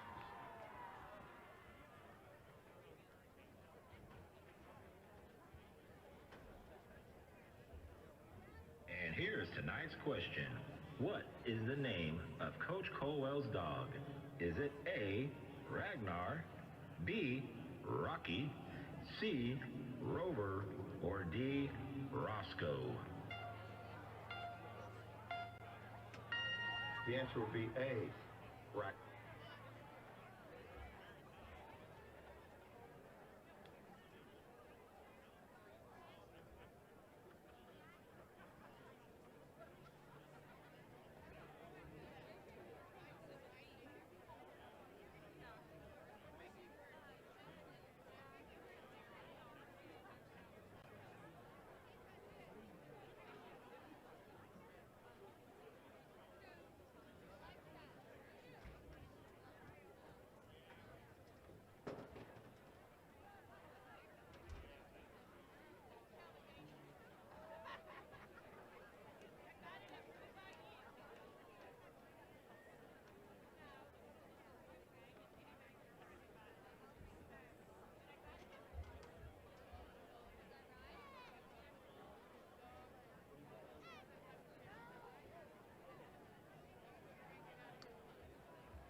Here at Grand Lake, community comes first. At Bank of Grand Lake, we're more than just workers. We're your neighbors, your friends, and your partners in growth. With decision-making made locally, we're here to support you. The only locally owned bank in the Grand Lake area, dedicated to serving you. Bank of Grand Lake, your local bank, equal opportunity. Welcome to Rancho. Hey, what do I love about Rancho? I love the cowboy fajitas, the queso, and everybody's favorite, chicken Emily. And my favorite things there are going to be the pollo fundido, the Guadalajara, and the moco jete. My favorite thing to get from Rancho in Grove, Oklahoma is the Emily Special with extra.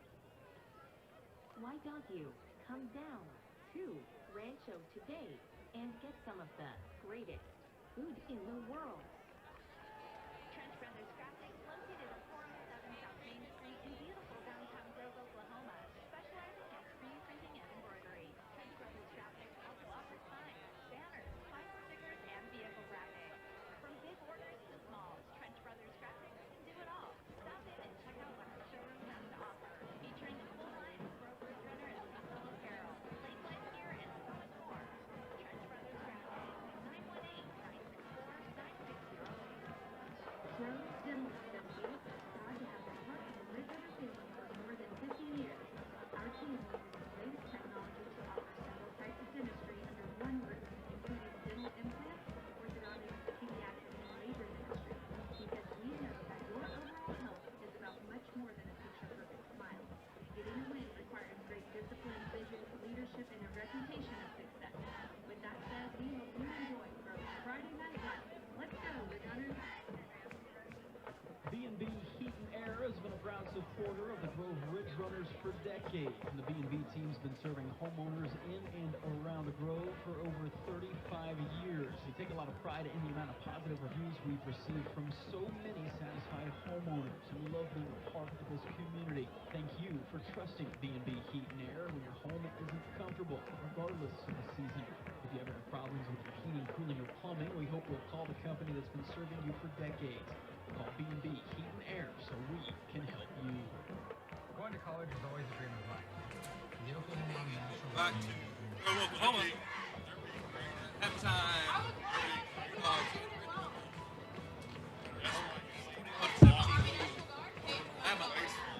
I don't think I would have time for school. Exciting second half. It's no problem. I finished my degree last year. The Oklahoma Army National Guard will fund my tuition 100%. And the War Dogs will be kicking off to Grove as we start the second half. It's been a good first half. I'm here with I'm Jim Paxton along with Brian Mitchell. You're here part of Wardog TV, and we thought this would be a good one going in, and we have not been disappointed at all. War Dogs took the early lead, 7-0. Grove answered, 7-all. War Dogs went up. Grove answered, and then a pick six, the big play of the second quarter, put the Ridgerunners up 21-14 with only about 2 minutes left. The War Dogs were able to drive down and get inside the 10. However, could not convert, and was forced to kick a field goal, which Seth Davis booted right through the middle. And that's where we stand. 21-17, Grove leading this one. Keys to the second half here, Brian, is going to come down to who doesn't turn the ball over and who can get a defensive stop.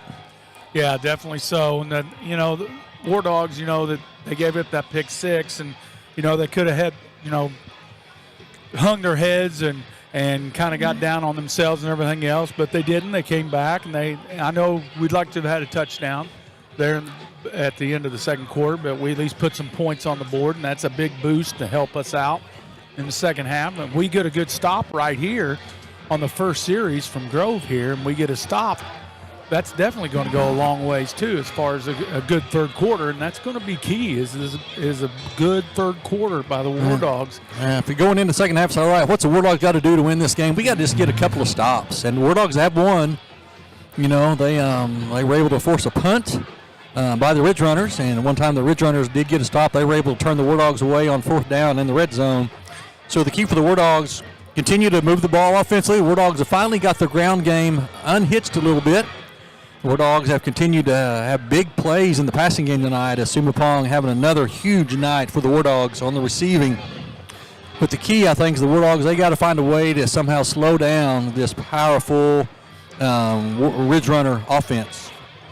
They're very balanced, and they do a lot of different things. And they got a lot of players that touch the ball and do things in different ways, catching it, running it. Quarterback runs it and throws it pretty well. He's hard to get tackled. They're just a good, well-rounded football team. And like you said, if we can get a couple of stops here in the second half, it's going to go a long ways. There's a reason they're 6-0 and ranked number 5. War Dogs, you can tell the War Dogs are not wanting to kick the ball deep back to that speed, because Davis can. I know last week Davis put 2 or 3 in the end zone. So War Dogs are kind of giving up a little bit of field position in exchange for not giving up a big return. So Grove will take over. Good field position. Just underway here in the second half. And War Dogs defense will come on, trying to find a way to slow down this Ridgerunner offense.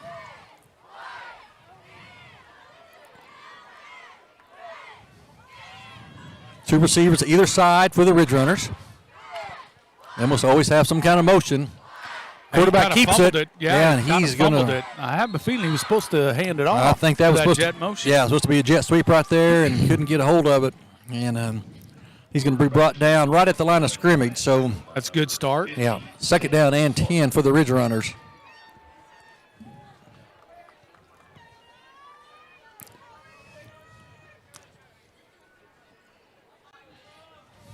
Nice night here for football. Week 7 of the high school season. That's hard to believe. We're already through week 7. Yeah, it went fast. Yeah, and it's once it starts, and it just seems to fly by. Second and 10 for Grove. Motion across the formation. Quarterback gets it, rolls out, and they tried to find the little tight end on a little dump right there, and he had him. He just dropped it. Looks like it hit him in the hand. So third down and 10 for the Ridgerunners. Big play coming up here for the War Dog defense. The War Dogs would find a way to get a stop and turn them away on their opening possession. That would go huge, could go a long ways. They're going to throw it here. We need to try to get some pressure in there on him. Ridgerunners come out, trips to the right. One receiver split left. He's rolling out. We got to stay outside. Don't let him run it. And there we go.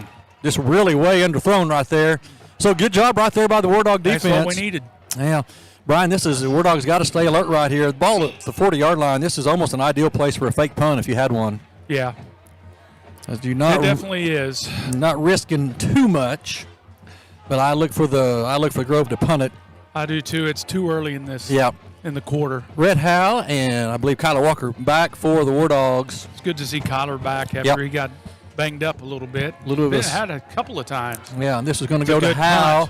Good He's punt. going to catch it right about the 29-yard line. So we said that one of the things we talked about at halftime said Wardogs need to come out and get a stop, and boy, they do. They come out and get a 3-and-out, and the Wardog offense will come back on the field. Do we have a flag down? Oh, no, there is a flag down, but I'm not sure it's a penalty. Sponsored by Bank First.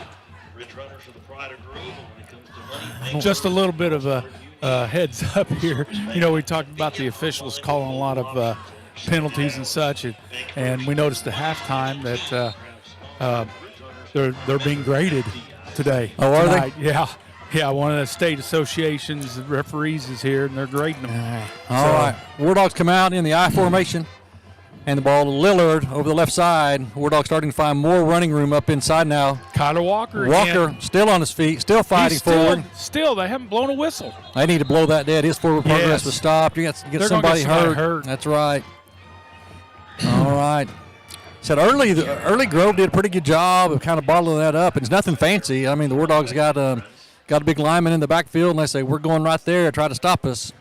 It's kind of, a couple times late, the Wardogs, I thought, maybe tried to get a little too fancy when they should have just lined up and said, here we come.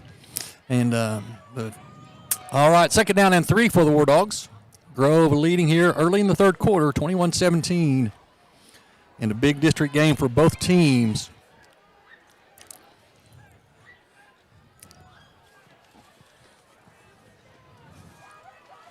Wardogs going to have to hurry to get this off. Carter Santer's back in at center. He got banged up late in the second quarter. Walker over the left side, again. And he's going to pick up the first down. Nice run. He does a nice job. Strong lower body, and he's just hard to tackle and get down. Bring up 1st and 10 for the Wardogs. They move the chains. Haven't seen him have a lot of breakaway speed once he gets out there, but by golly, he's done a nice job of taking care of the football as well. Yep, man. He's not the fastest guy. He's not the fastest running back in the state, but he's been very successful. He does a good job of, like you talked about, reading the blocks, being patient, waiting for the hole to develop, and then he can be hard to bring down. He's not real big. He's strong. Walker once again up the middle, and going to pick up about 1 or 2 on the play. And going along with the Kyler here and his success, you got to give credit to those guys up front because with his patience and the way he reads blocks and stuff, they have to stay on their block longer because of it. And if they'll stay on their block longer, and it reaps benefits because he's going to be able to read what they're doing. 2nd down and 7 for the Wardogs. Ball at their own 43.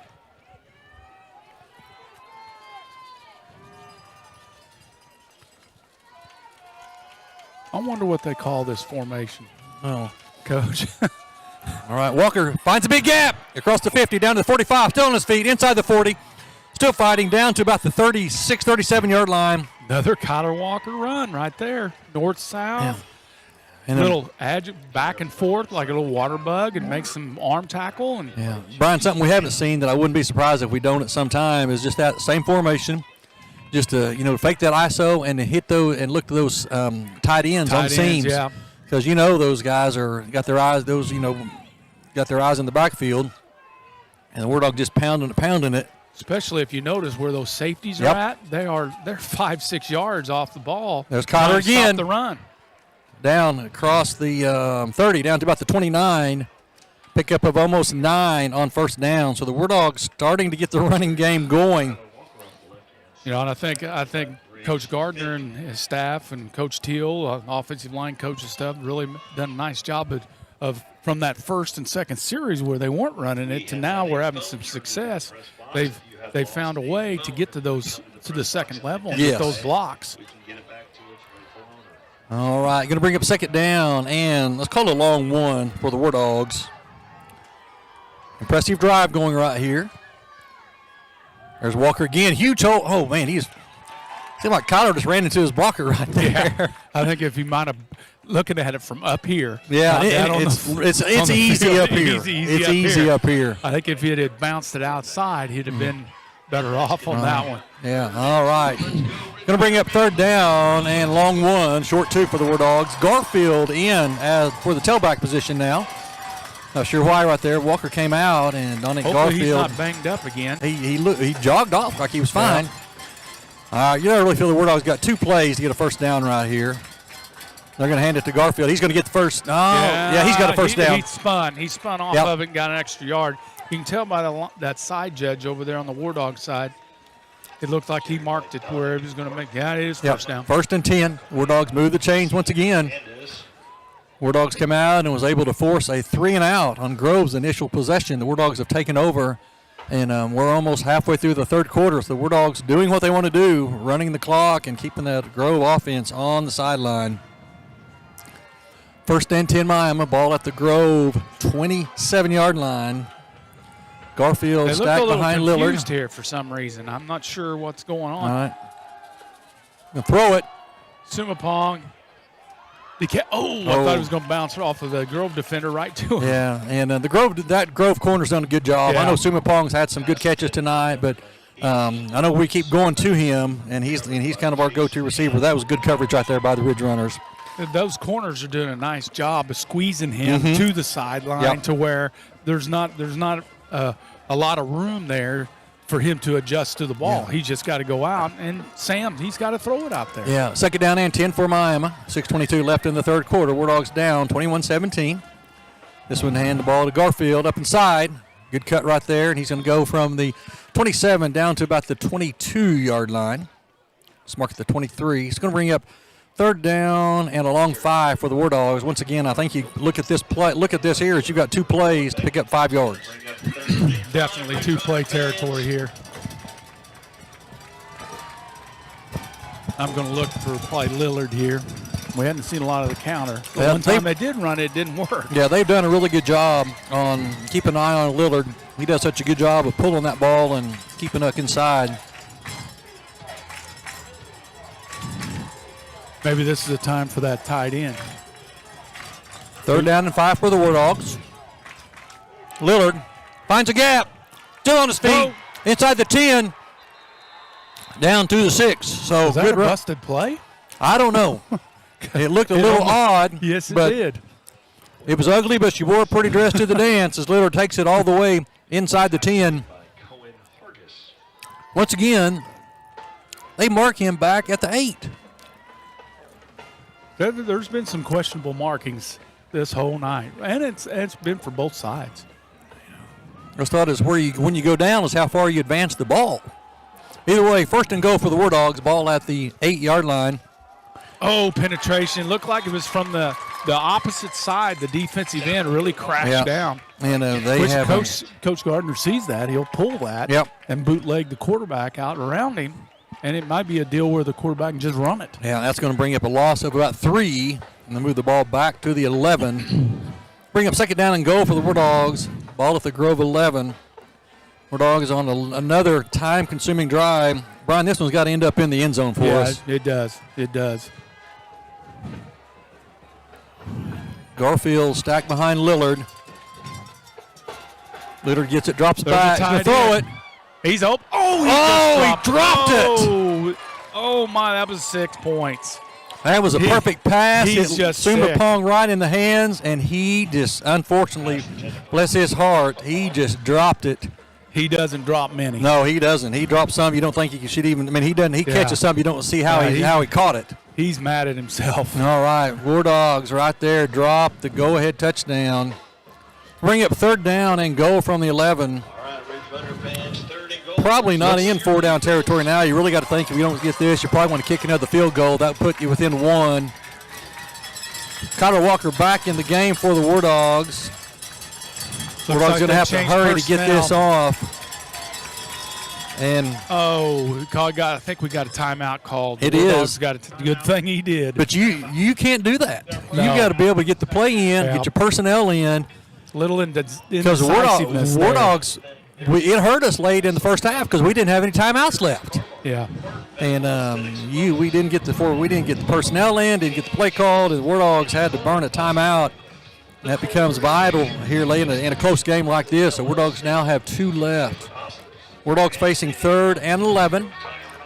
Ball at the Grove 11-yard line. It's 3rd and goal. Let's see if the War Dogs is going to deal up another bag of tricks here. War Dogs definitely have a couple of times this year, gone into the, deep in the playbook and pulled out something special.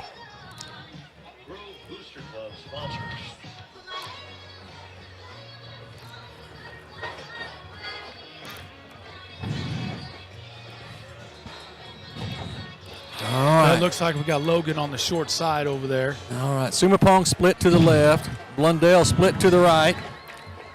Chris Kelly tight end to the right. Bryce Barnes tight end to the left. Walker in the backfield.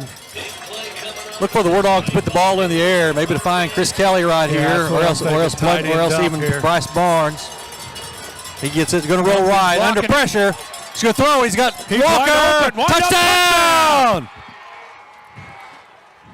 All right, they just ran a little wheel route. They brought Walker out of the backfield, and we've seen that a couple times this year. And nice play call, Coach. Nice play call right there by Coach Zach Gardner, and the War Dogs retake the lead, 4:22 in the 3rd quarter. Davis on for the extra point. Jim, that's big. Yeah. That's big for us right here in this 3rd quarter. There's a lot of games won and lost in the 3rd quarter, and then for us to come out and get that stop, and then to be able to put hopefully 7 on the board here. All right, there's the snap to hold the kick. Davis puts it right down the middle. And War Dogs' extra point team is rolling right along. All right, War Dogs retake the lead, 24-21 over the 5th-ranked Ridgerunners. We've seen that a couple times at least once earlier this year, that we just wheel Walker out of the backfield and send him up that sidelines. And Grove lost him. And a nice throw right there by Lillard, and Walker brought it in at about the 1 and walked in with it. So nice drive. He was pretty wide open. Yeah, I was just wondering, they would probably had him in man coverage, and it's usually a linebacker. You have a linebacker out there. And they got the isolation out there, and the linebacker just didn't see him go out there. All right, nice call right there by Coach Gardner. War Dogs retake the lead, 24-21, 4:22 left in the 3rd quarter. That's definitely got to boost the War Dogs' confidence right here. And there's always going to be doubt coming in. You're playing an undefeated team and ranked pretty highly, and you got that thought. But as the game goes on and you're playing with them and had the lead in the 3rd quarter, is big as far as the confidence and the thought process of these players. The longer that Miami stays in on it, the more pressure builds on the Ridgerunners. Yeah, definitely. Because they're supposed to win. They're undefeated. Yeah. They're ranked number 5. And they've kind of dominated this rivalry the last several years. And the longer the War Dogs are in it, the more pressure builds on the Ridgerunners. All right, Davis to kick off. War Dogs have not tried to kick off deep tonight. I'm sure that's probably due to some of that speed deep in the Ridgerunner return team. That one's going to go. They changed it. Yeah, they kicked it deep. It's going to be taken about the 12 up the left sideline. Still I going. He went out of bounds. And he tried to bounce back. He's going to be brought down about the 23. I bet the War Dogs coaches take a big sigh of relief to see him tackled right there. All right, the Ridgerunners come out, and for their second possession of the second half,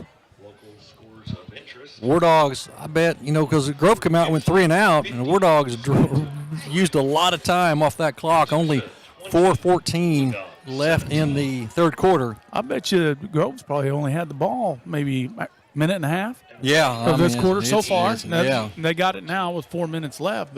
And the War Dogs used a lot of time taking that ball down the field. And that's what we wanted to do. Exactly so. Their offense is so talented, so scary. Get another stop right here, and it really solidifies that. All right, Grove takes over. 1st and 10, ball at their own 25. Quarterback's keeper. Out across the As many 35. times they've ran that jet motion and gave jet sweep and stuff, I wonder if we're going to start seeing a steady diet of quarterback. We might. He's a powerful runner. And you start spreading people out to take that jet sweep away. Now that opens up the middle. Yeah. All right, some scores from District 4A3. Catoosa has taken the lead back over Oologah, 20-17. Fort Gibson, huge over Sky, took 50-3. All right, 1st and 10 for the Ridgerunners here. Motion across the formation. Gonna throw a little spot pass. Oh, we got to get our head up. We got to break down on that. That's going to be a touchdown. No flags on the play.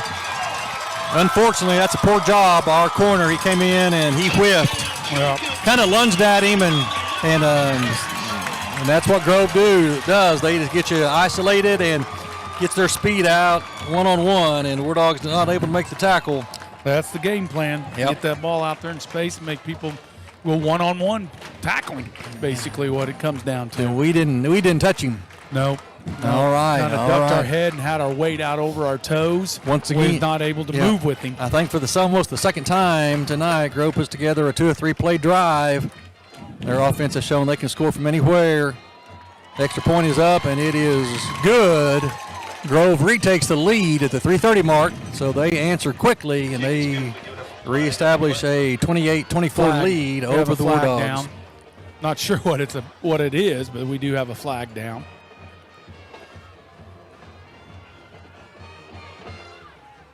Looks like he's coming over to talk to the Grove coach. I'm sure he's going to decline it if it's on the Wardogs.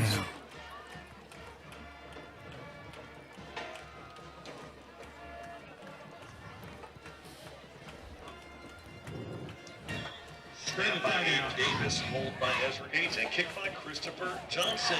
With 3:30 left in the third, Ridgerunners 27, Miami 24. During the try down, 12 on the receiving team. Illegal participation. That 15-yard penalty is added to the kickoff. What is the call? His microphone was going off and on. It's hard to get what he was saying, but I know he's got illegal participation against Grove, and they're going to mark it off on the kickoff. But what they did, it must have been a dead ball because they counted the point. They went ahead and the PAT is counted.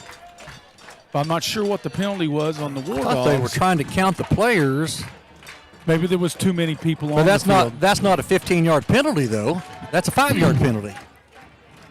Well, they're marking it against the Wardogs. I know was under the understand. I thought he said it was going to be marked off against the Wardogs. I know he said mark off on the extra point. So they're giving the point and they mark off 15 yards. So they got double penalized in a way, right? Mm-hmm. Yep. So look for an onside kick right here or something because their ball's already in Wardog territory. Yeah, Miami's got their hands team out there just in case. They got enough to. Yeah. Yeah, they had too many. All right. Take Walker off. I think they move back. Red House back. Let's see if Grove tries to come up with an onside kick or just decides to boot it deep. Little pooch kick, and it's going to land. Wardog's got to get on that. I was wondering if we were. Man, that's killed us in field position right there. Trent Lawson finally gets on the loose ball. Wardog's will take over 1st and 10, ball at their own 10. We can't panic right here. We got to continue moving the ball like we've been doing on the ground. All that's going to do is back us up further. It means we run more time off the clock. Yeah. I just have some question about that penalty. If there was illegal substitution, Jacob, what is that? What is this? What is that? He signaled this on the penalty.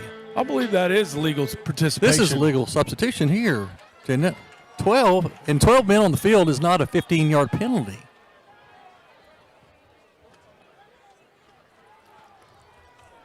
What's going on here?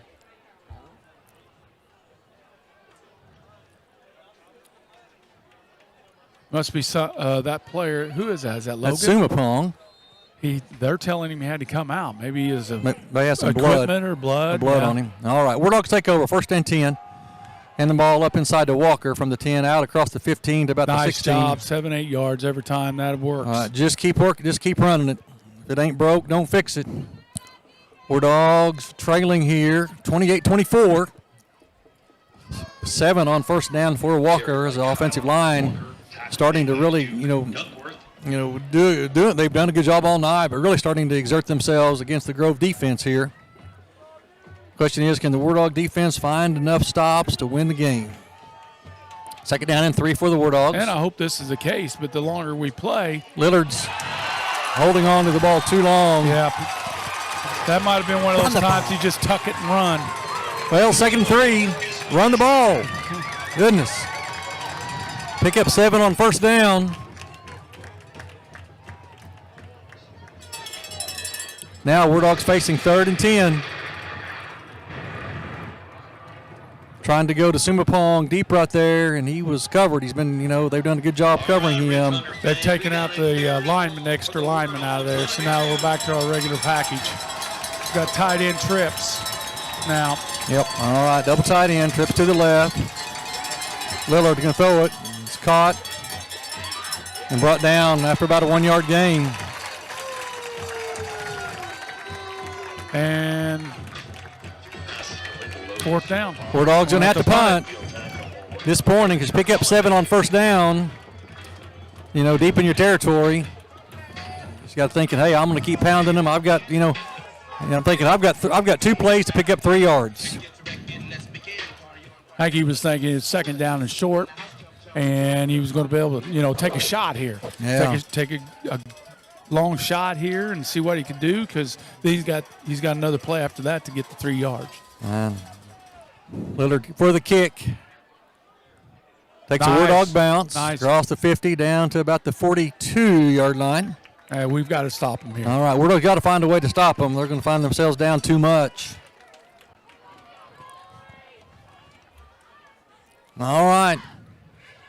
1st and 10 for the Ridgerunners. 1:17 left in the 3rd quarter, and it's been a good one from the onset here. Wardogs trail by 4, 28-24, late 3rd quarter against the 5th-ranked Grove Ridgerunners. Once again, we want to give a shout-out to our student production team, Yonel Gonzalez, Ava Huff, and Kiara Richard, to handling all the cameras and the audio and the video and scoreboard and all those things. All right, I wouldn't be surprised to see Grove look for a deep shot right here, a quick turnaround.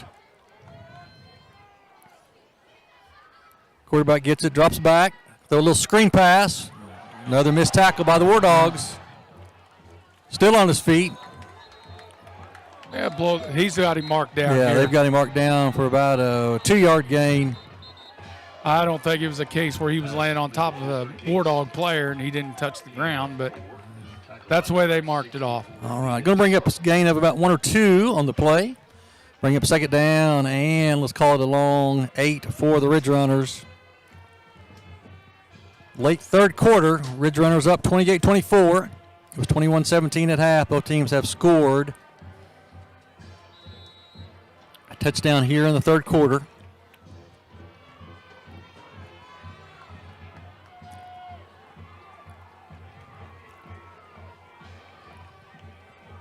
Wardogs to a 3-man line.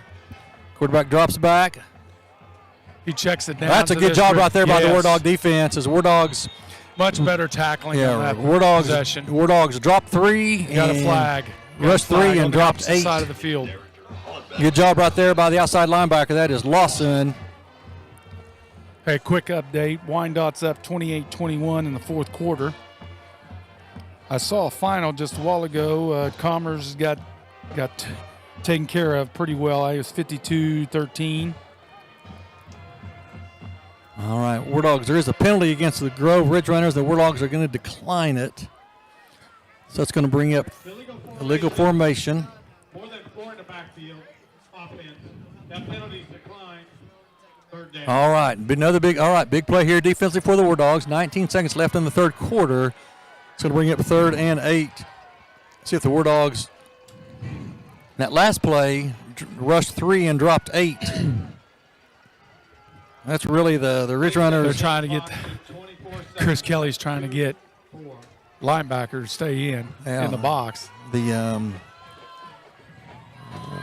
think it'd be another spot pass it's here. Been some type of screen. The pass is how Wardogs have really hurt the Ridgerunners tonight. Wardogs rush 4. There he goes. And he's going to be brought down, and he's going to be short of the first down. All right, that is tackled there by Wardog defensive lineman, 50 and 51. David Snyder's 51.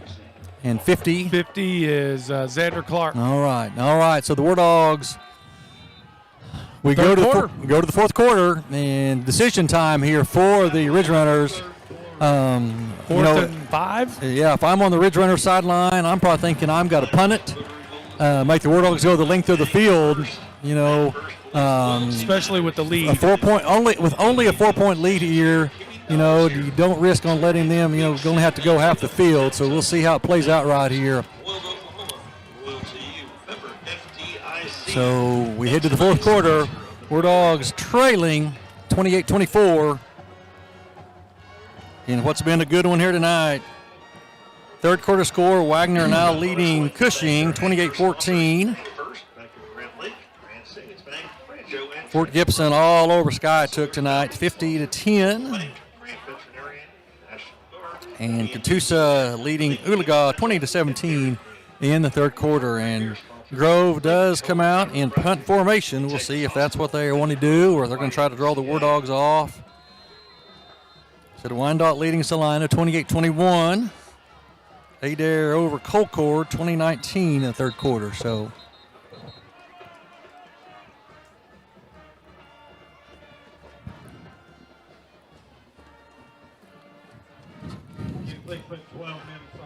Kansas final, as Brian said, over Commerce, 56-13.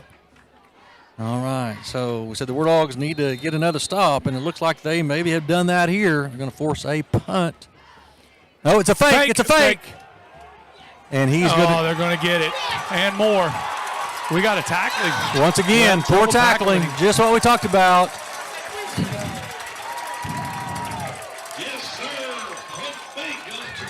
I think they're trying to get, Coach Gardner's trying to get the officials to call illegal formation.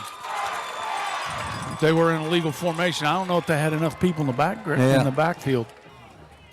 They're talking about it, and we'll see what happens here. They're not going to pull a flag out right now after that play. War Dog coaches were livid following that play, saying that the Grove, apparently didn't have enough men on the line of scrimmage. As I said, they're not going to pull a flag out and put it down. They're moving the chain, so War Dogs had opportunity to get off the field. Just didn't do it, and they still had a chance to make a tackle. Yeah. They got a tackle. I think he had a 3-yard gain. He'd been a yard short if we could have got him tackled down. All right, so 4th and 5, the fake punt by the Ridge Runners, and the War Dog coaches are not happy with the non-call right there. Of course, we're not able to look at the film review or anything right here, but their question is, did they have enough men on the line of scrimmage? Folks at home can probably run that back a little bit. If you're at home watching, make a comment. Let us know what you see at home. Once again, we want to give a shout out to Liam Billings, who's watching at home tonight, and Liam's dad, one of the assistant coaches for the War Dogs. He had a tonsillectomy this morning, and poor kid is on his fall break and had to have surgery and not able to come here tonight. But we want to shout out to him tonight. They were not able to talk him into it. I didn't think they would be able to.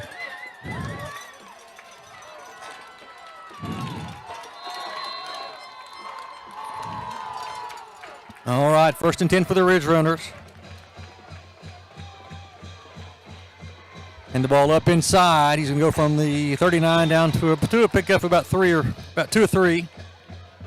Carried by Ezra Gates up the middle for a gain of 2. Tackled by number 25, Bryce Barnes. Going to bring up 2nd down and 8 for the Ridge Runners. Just underway in the fourth quarter. What's been a good one here. Ridge Runners leading War Dogs 28-24. Grove just picked up a crucial 1st down following a fake punt. All right, quarterback gets it, drops it back. He's going to be sacked. Sacked him, yes. All the way back near midfield. Nice penetration. And Looks like they were trying to set up a screen. And he was covered. Yep. So that had a nice job. I'm not sure who that was. It was over there to get him. But the play started at the 37. He's tackled all the way back at the 48, so a loss of almost 11. Good job by the third and Wardog 18. defense. Yep, 3rd and 18 here. Look for the Wardogs to probably rush 3 and drop 8. Grove. Keep everything in front of you. Yep. Don't let nothing behind you. And then if they catch it, then we got to go tackle them. Grove taking their time. They're going to have to hurry to get this one off. 4 seconds, 3 seconds, 2, 1. They did not. Nope. They're going to take a timeout right here. Yeah, he saw it. Now, here's a question. Here's a question for you, Brian. You're facing 3rd and 18. Do you waste a timeout right there for 3rd and 18? I mean, Well, it depends on how far you want to get, further back. Yeah. You know what I mean? If you don't want to get that penalty. But, yeah, I mean, if you think you're going to go ahead and punt it, yeah, take the penalty. Go ahead and take the penalty if you think you are. But if you think you're going to be able to get this 1st and 10, then, yeah. All right. So I've got we told people to look at home. And Les Parker has sent us a message, and he played it back and said Grove did have 7 on the line of scrimmage, that they did have a legal formation. So officials got it right. And forgive us sometimes up here. We're a bunch of old coaches. We get a little excited, but the officials got that one right. And so Wardogs do come up with a big sack on 2nd down, and the Grove now facing a 3rd down and 18. Grove has used one of their timeouts. Ball at their Wardog 47-yard line, and they've got to get down to about the 29. So another big play here by the Wardog defense. Look for some kind of a throwback or maybe a trick play. Keep everything in front. All right, quarterback gets it, rolls to his right. They just flooded the route. And it is an incomplete pass. Yeah, they just ran a sprint out and flooded, had a short, middle, deep. Yep. All right, just the old flood route there, and good job right there by the Wardog defense as they come up with the stop. So Wardogs dodge the bullet after the fake punt. We better watch it for again. Well, if you 4th and 18. All right, if you're at midfield and you fake it on 4th and 18 and you get it, you need to go buy a lottery ticket later because you got the lucky numbers tonight. Hit the casino on the way home. All right, so, Red Howe and Kyler Walker back for Miami. We need to get this caught in the air. Yeah. Don't let he shanks it. He shanks it. Wardogs need to get away from it. It hit a Grove player right about the 35. It hit one? It hit a Grove player, yes. I think they got it marked, too, so the Wardogs will get the ball there. First touch. They are, and they've got an official right at the 35. Yeah, he saw it. He saw it. Because it hit a Grove player and took a big bounce forward. I didn't see it. Yeah. So I'm glad he saw it, or he's listening to you. He's not listening to me. Thank you once again to Bank First being the sponsor of tonight's Rotary Bowl. Yeah, and they're saying bring it up here. So Wardogs going to end up with good field position. That ended up being about an 8-yard punt. And that did hit one of the Grove defenders going down. What scares you is hitting the Wardog guy who doesn't know it's coming. Exactly. They're all trying to set a wall to run a return, and then they don't know where the ball's at sometimes. All right, so officials got that one right as well, as it did hit a Grove defender. Wardogs will take over. 1st and 10, ball at their own 35. 10 minutes left in this one. And we are poised for an exciting finish here. Wardogs down 28-24 to the 5th-ranked undefeated Ridgerunners. Wardogs back in the I formation. And the ball up inside to Walker. He finds a gap. He fights forward for about 7.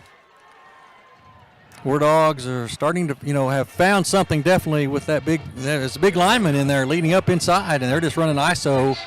Lead after lead. We just need to continue to go along with that. I mean, their defense, let's face it, their defense has been on the field a lot. It has.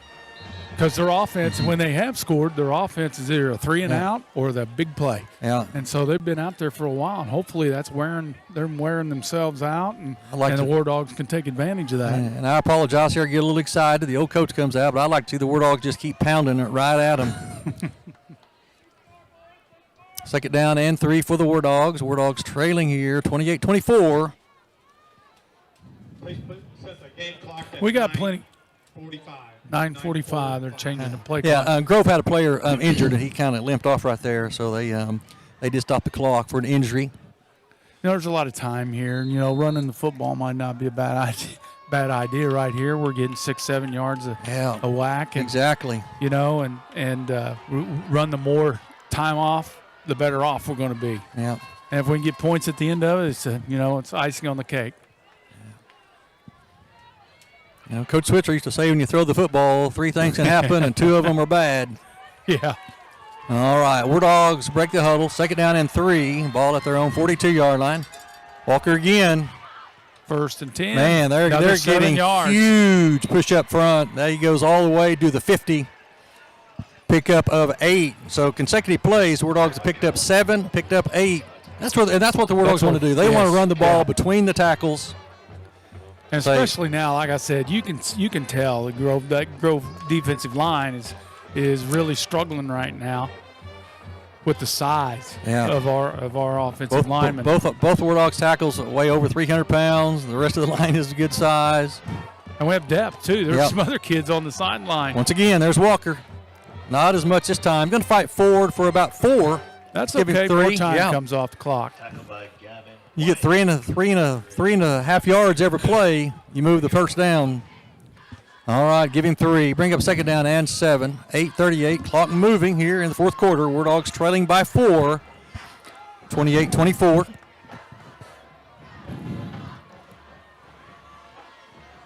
Really haven't seen the War Dogs just kind of fake the ISO and, play action pass. Yeah, the bootleg off of it. Haven't seen that yet. But all right, 2nd down and 7 for the War Dogs. Need to break that out on a 1st and 10. Lillard But no, just keep doing Walker, that. he's going to have a first down inside the 40, down to the 38-yard line. And we got another Grove player that's been banged up. That's number 1. That's starting to take its toll on That's them. one of their big receivers. You get those big guys, you know how it is, banging on you play after play after play. It starts to take a toll. Yeah. Especially on defense, you got to expend a little bit more energy than you do. Yeah. You got to get off your block and still get there. Chase the ball. Chasing it and such. And it really expends a lot of energy. And they're not doing a lot of subbing. Nope. I've noticed. All Whereas right. the War Dogs are able to do that on defense because they got depth up front. 1st and 10 for Miami. Oh. Legal procedure against the War Dogs. Mental mistake again. False start. Offense. 5-yard penalty. And did you catch who I did it not, was? and if I did, I wouldn't say it. But I'll be honest with you, there's no excuse for a false start. Get up there and get down and get set and be ready to go. Late in the game, you got to be mentally tough. You got to keep your focus. 1st and 15 now for the War Dogs. No time to panic. The War Dogs have been picking up 7-8 yards per carry. Continue to do that right here. Walker again over the left Staying side. there behind him. Oh, he was able to reach around him. Yes, sir, a host of Ridge Runners. All right, good play right there by the front 7 of the Grove defense. They've still got, 7-8 guys up there in the box. All right, Walker especially when Hayden Miller's at fullback. Yep. Somehow we've got to find a way to go away from Miller when he leads up in there. Because really, when he's in there, we've just been following him play after play after play. We've got to. I'm sure they've got something set up that where they're going to, can lead off of him. Now, all right, going to put the look for Lillard to run the ball here. Maybe got the backs on both sides of Lillard. Lillard gets it, drops back. Going to throw. He's got Sumapong wide open, caught at the 30. Nice. And he's going to be down about the 29. He's going to be about a yard short of the first down. That Grove corner was way off of him over there. He did a nice job of driving him to get more depth so he could break that off. Good throw and catch right there from Lillard to Sumapong. We've said that a number of times the last couple of years.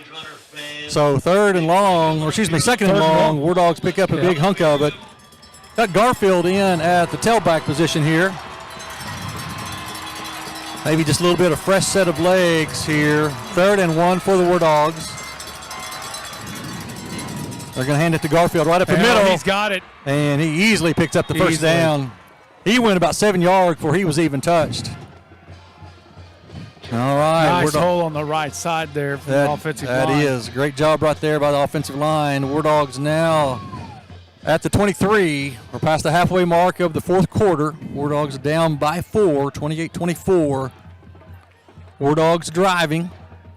Those linemen are doing a nice job of double teaming and getting off to the second level, getting to those second level players. and allows the backs to maybe get to that safety that's up there in the box. All right, first and 10 for the War Dogs. Garfield's still in there. Breaks the tackle at the line of scrimmage. He fights inside the 20. Tackle right about there. Picks up of about 3 on the play. Going to bring up 2nd down and 7 for the War Dogs. Walker's back in now. Yeah. And that just shows they're not afraid to go to Garfield there when they have, brought him down on 3rd and short or even 4th down. And a little fresh set of legs right there. All right, 2nd down and 7. The War Dogs need to cash in. This drive needs to end in the end zone. Walker back in the, we're going to call it the I formation, double tight I for the War Dogs. Lillard in the gun. Walker over the left side. Nice cut back. All right, and he's going to be brought down about the 14-yard line, right about the 15. It's going to bring up 3rd down, and let's call it a long 2 for the War Dogs. Looks like Wayne Wells is kind of limping around right there, but he's staying in the ball game. It's been a physical game. Very physical. All right, 3rd down and 2 for the War Dogs. Definitely are in 4-down territory here. You really just got to think, I've got 2 plays to pick up 2 yards. Yeah, that's one thing. The fact that we got to get it in the end zone. So there's no doubt we got 4 plays. All right, Walker again. Easily inside the 10, down to about the 7. They call it about the 8. Carried by Kyler Walker, tackled by Briggs. All right, War Dogs pick up big yardage. They're picking it up in chunks now. Yeah. And nothing fancy. It's here we come.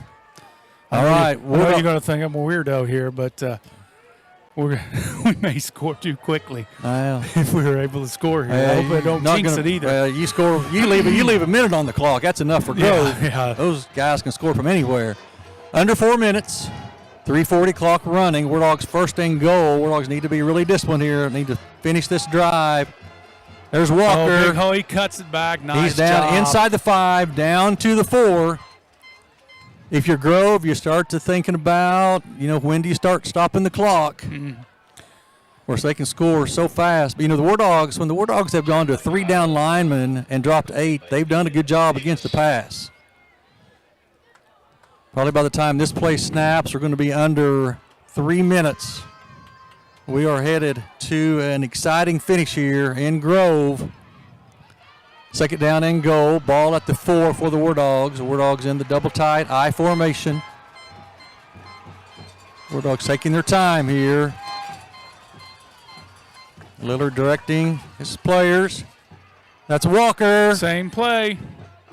He's going to get down to about the 2. Yeah.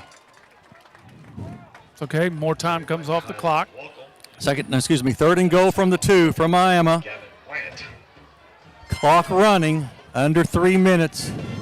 Almost now we're right at 2.5 minutes. War Dogs trailing here, 28-24. I can't see the scoreboard from here, but it looks like the Grove's got 2 timeouts left. Grove has 2 timeouts, and Miami does. Both teams with 2 timeouts. If you're Grove, you got to thinking about, Yeah, because they're going to snap it. They're going. War Dogs are going to take one right here.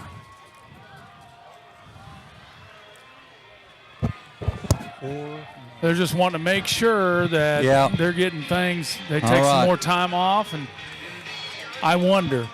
They got 2 plays here to get it in. I wonder if they're. Obviously they're going to have Sam wait.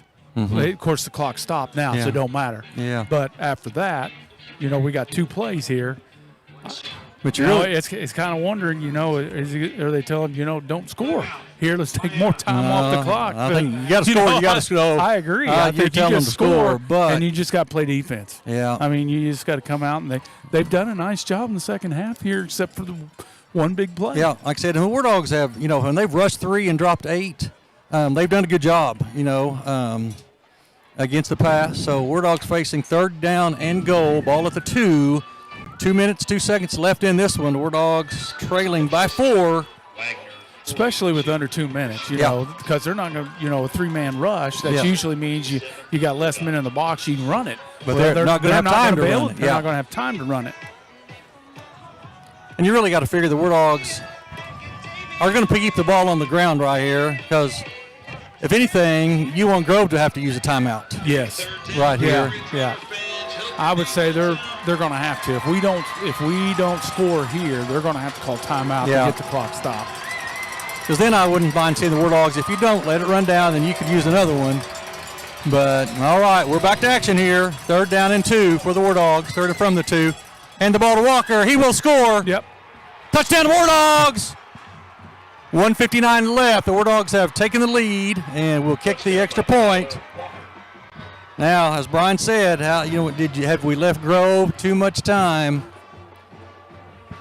All right. At this point, just scoring the touchdown, we just need to do that. We need to get a stop on defense. No doubt about it. It's a team game. This is a huge extra point right here. Yes. Because this will put the Wardogs up 3, which means that a field goal could do no more than tie it. Here's the snap to hold the kick. Davis right Looks down good. the middle. All right, the Wardogs take the lead, 31-28 over the Ridgerunners. I'd like to have known just how many plays they ran in that drive. Yeah, that right was there. It's 10+, I know, but we don't have statisticians. Yeah, we don't up have here. them. They got the ball at decent field position. It was really about the 30-35 because, if you remember back, Grove shanked the punt and it hit one of the Grove defenders. It was on the 35. Yeah, and so the Wardogs went 65 yards, and I bet they took 5 or 6 minutes off the clock. It was what you'd want. Exactly so. In that situation, situational football, that's what you'd want to do right there. All right, so the Wardog going to be up to the Wardog defense now. First of all, you got to cover this kick. The Wardogs have not really looked to kick the ball deep. They did the last time, and they were able to cover it. Yeah, they did cover it, but it also scares you to death. Yeah. All right. And like I said earlier, if you kick it to outside the hash to one side, it reduces the field, and you can angle everyone down to that side, and you got more players to. You just covering half the field. Mm-hmm. But obviously earlier they were able to find a crease in that. Yeah. All right. So Davis set to kick it off. Wardogs have taken the lead on a 2-yard touchdown run by Kyler Walker with 1:59 left in the contest. The Wardogs now up over the 5th-ranked Ridgerunners. Wardogs will kick off, and they're going to have to play some defense. Let's see what we want to do with our kickoff here. There's the kick. It is roll, baby, roll. Right down the middle. Wardogs are there. Inbounds, but it'll be change possession. Wardogs still got to do a better job of tackling. All right, here we go. For all the money, Grove will take over. Decent field position. Field goal will tie it. Touchdown will give the Ridgerunners the lead. They will take over. Ball at their own 39-yard line. It's very crucial right here. We've got to be good tacklers in the open field. Yep. Because that's the name of their game. All right, Wardogs late getting lined up defensively. Wardogs going to line up, rush 3. Yep. What we need here is a did not blitz anybody. Little spot pass right there. All right, Grove picks up about 11, moves the ball across the 50. Oh, you definitely don't want to let them catch it 49. behind you. Yeah, you got to keep everything in front. But them catching it and being able to get out of bounds right there, stop the clock. Yeah, 1:48 left in the contest. It's not ideal. It'd be better if we could get them tackled in bounds, keep that clock. Grove with 2 timeouts remaining. Miami with 1. Wardogs secondary deep. Rolling out. He's going to run it. Going to be tackled inbounds. All right, clock will continue to run. Head up. It's a gain of about 4. 136, clock running, 135. Let's give him 5. They're fast and spiking it. That is a little strange. Yeah, they got minute 25 and they got 2 timeouts. And it's going to be 3rd down. They spiked it. 3rd and 5? 3rd and 5. That's a little bit strange right there. You've got plenty of time to line up and run a play. All right, 125 left in this one. Now this puts a lot of pressure on the defense because they got to get 5 yards. And they've got a lot of cushion over there. Yes. Lawson now moving out. Now they widened him out. He's they're caught. able to get it. Just a little out route. And it's going to go inside the 40, down to about the 37. 122 left in the contest. Threw that to the short side of the field, which gives them less field. Yeah. It makes it a little easier pass for the quarterback. Grove corners are given a lot of cushion. A lot of cushion. Grove rushing 3, dropping 8. First and 10 for the Ridgerunners. Ball at the Wardog 38. 1:22 left in the contest. Motion across the formation. Same route. All right, pick up of about 3 or 4. Clock stops. Clock stops at 1:19. Going to bring up second down and 5. Brian, you work more on the defensive side of the ball. Are you okay with what they're doing? Do you tighten that corner up a little? You got to. You got to make them make as many plays as possible, and the chances are this. The math is in your favor. All right, second down and 6 for the Ridgerunners. Quarterback gets it, rolls to his left, throws it over the middle, throws it, and it is caught. It looks like he stayed in. Got out of bounds. He's out of bounds at the 20. We're going to have to tighten the cushion up a little bit. Yeah, the field's reduced here. So you starting to. First and 10 Ridgerunners, ball at the 20. The clock is starting to run. He's sprinting out almost every time, if you notice. He's sprinting out to the right, and he'll sprint out to the left. We're trying to keep him moving. Widen that defensive end a little bit out and get some pressure. They're not going to run it up the middle. There they are. Ooh, strange call right there. The Wardogs tackle him in the backfield. That's a 5-yard loss. They call timeout. And the Ridgerunners are going to take their second timeout. 55. I'm not sure was he supposed to give that to the jet sweep? I think it was quarterback draw. I thought quarterback they were run. faking the sweep, and he was going to go up. That's been their best run play all night, to be honest. But it looked like Hayden Miller was right in the middle of it. Yeah, there's a loss of about 4. Going to bring up second down and 13. Ball at the 24. Ridgerunners trail by 3. Field goal ties it. Touchdown takes the lead for them.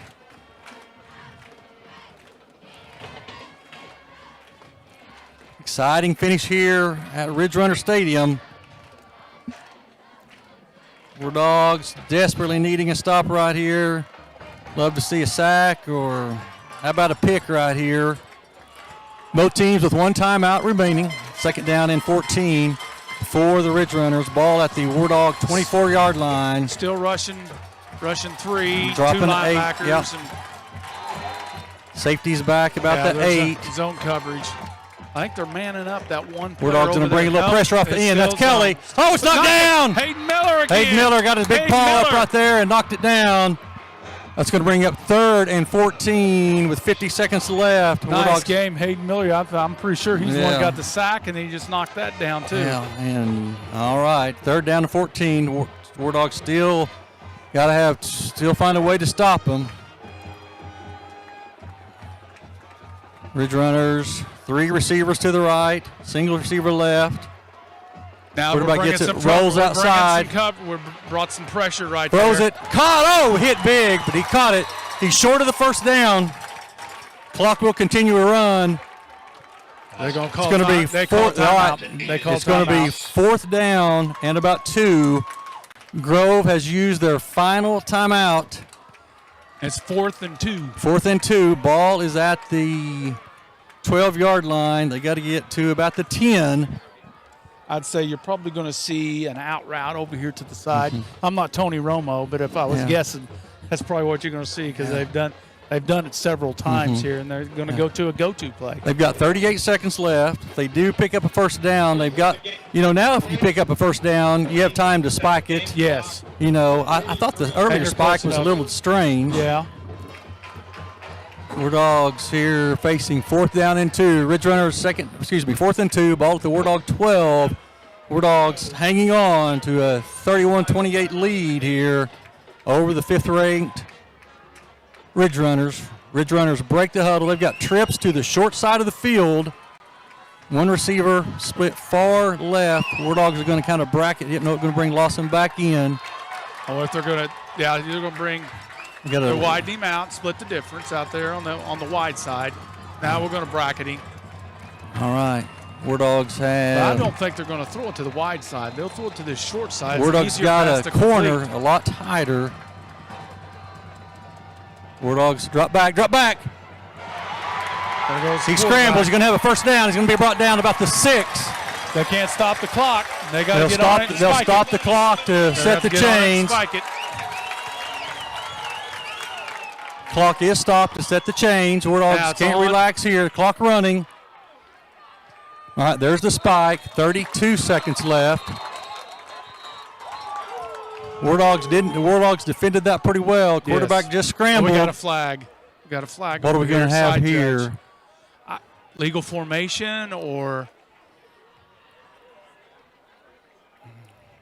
We think too many. We think that 5 men in the backfield. That'll be a big break for the Wardogs. We'll just back him up 5 yards. There are 32 seconds left in the contest. Right now, Grove has first and goal. So it's going to be second and goal after the snap there. You know, they're close enough here. They may think about running it, but the problem is with that, if they don't score. On the play for offense, 5-yard penalty. Please reset the clock to 34 seconds. Add 2 seconds. Adding 2 seconds back on, and that's right. So it's going to bring up first and goal at the 12. Clock is now moving. They're going to throw. See how tight the split is on the right side here. Bringing motion They're across. Run that out. Rolling the quarterback out. That's the jet motion coming across. Still on his feet. Stay in bounds. Get him down. Stay on bounds. 18 seconds. 16. Clock running. They're out of timeouts. 14. They're going to have 13, to get on and spike it. 9, 8. Hayden Miller about got that. All right, 5 seconds left. He jumped over him. And they do spike it with 5 seconds left. So it's going to Are you going to go for the field? Do you kick the field goal right here, Jim, or do you go ahead and try to get the touchdown? I hadn't even really thought about that. I mean, you got 5 seconds left here. I mean, you got to throw it in the end zone. It's got to be caught. And that's a penalty on the Wardogs for jumping over the line of scrimmage. Oh, Hayden jumping over the top of the center, yeah. All right, 5 seconds left. It looks like they're going to kick the field goal. They're going to kick it. Wardogs need to be careful here. Wardogs can take a timeout if they need it here. Watch for a fake right here. Can't jump over the line of scrimmage. Grove's going to kick it to go to overtime.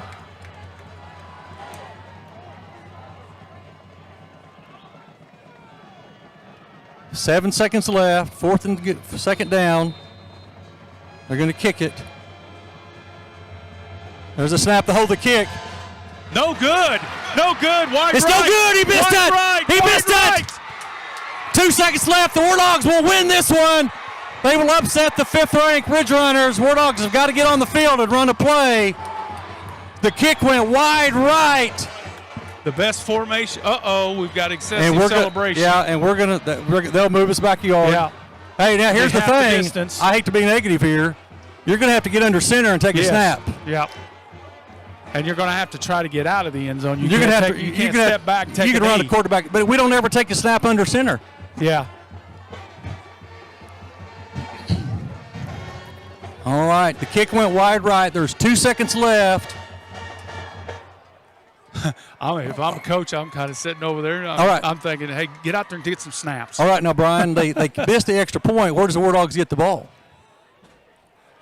At the point of the kick? Incomplete field goal.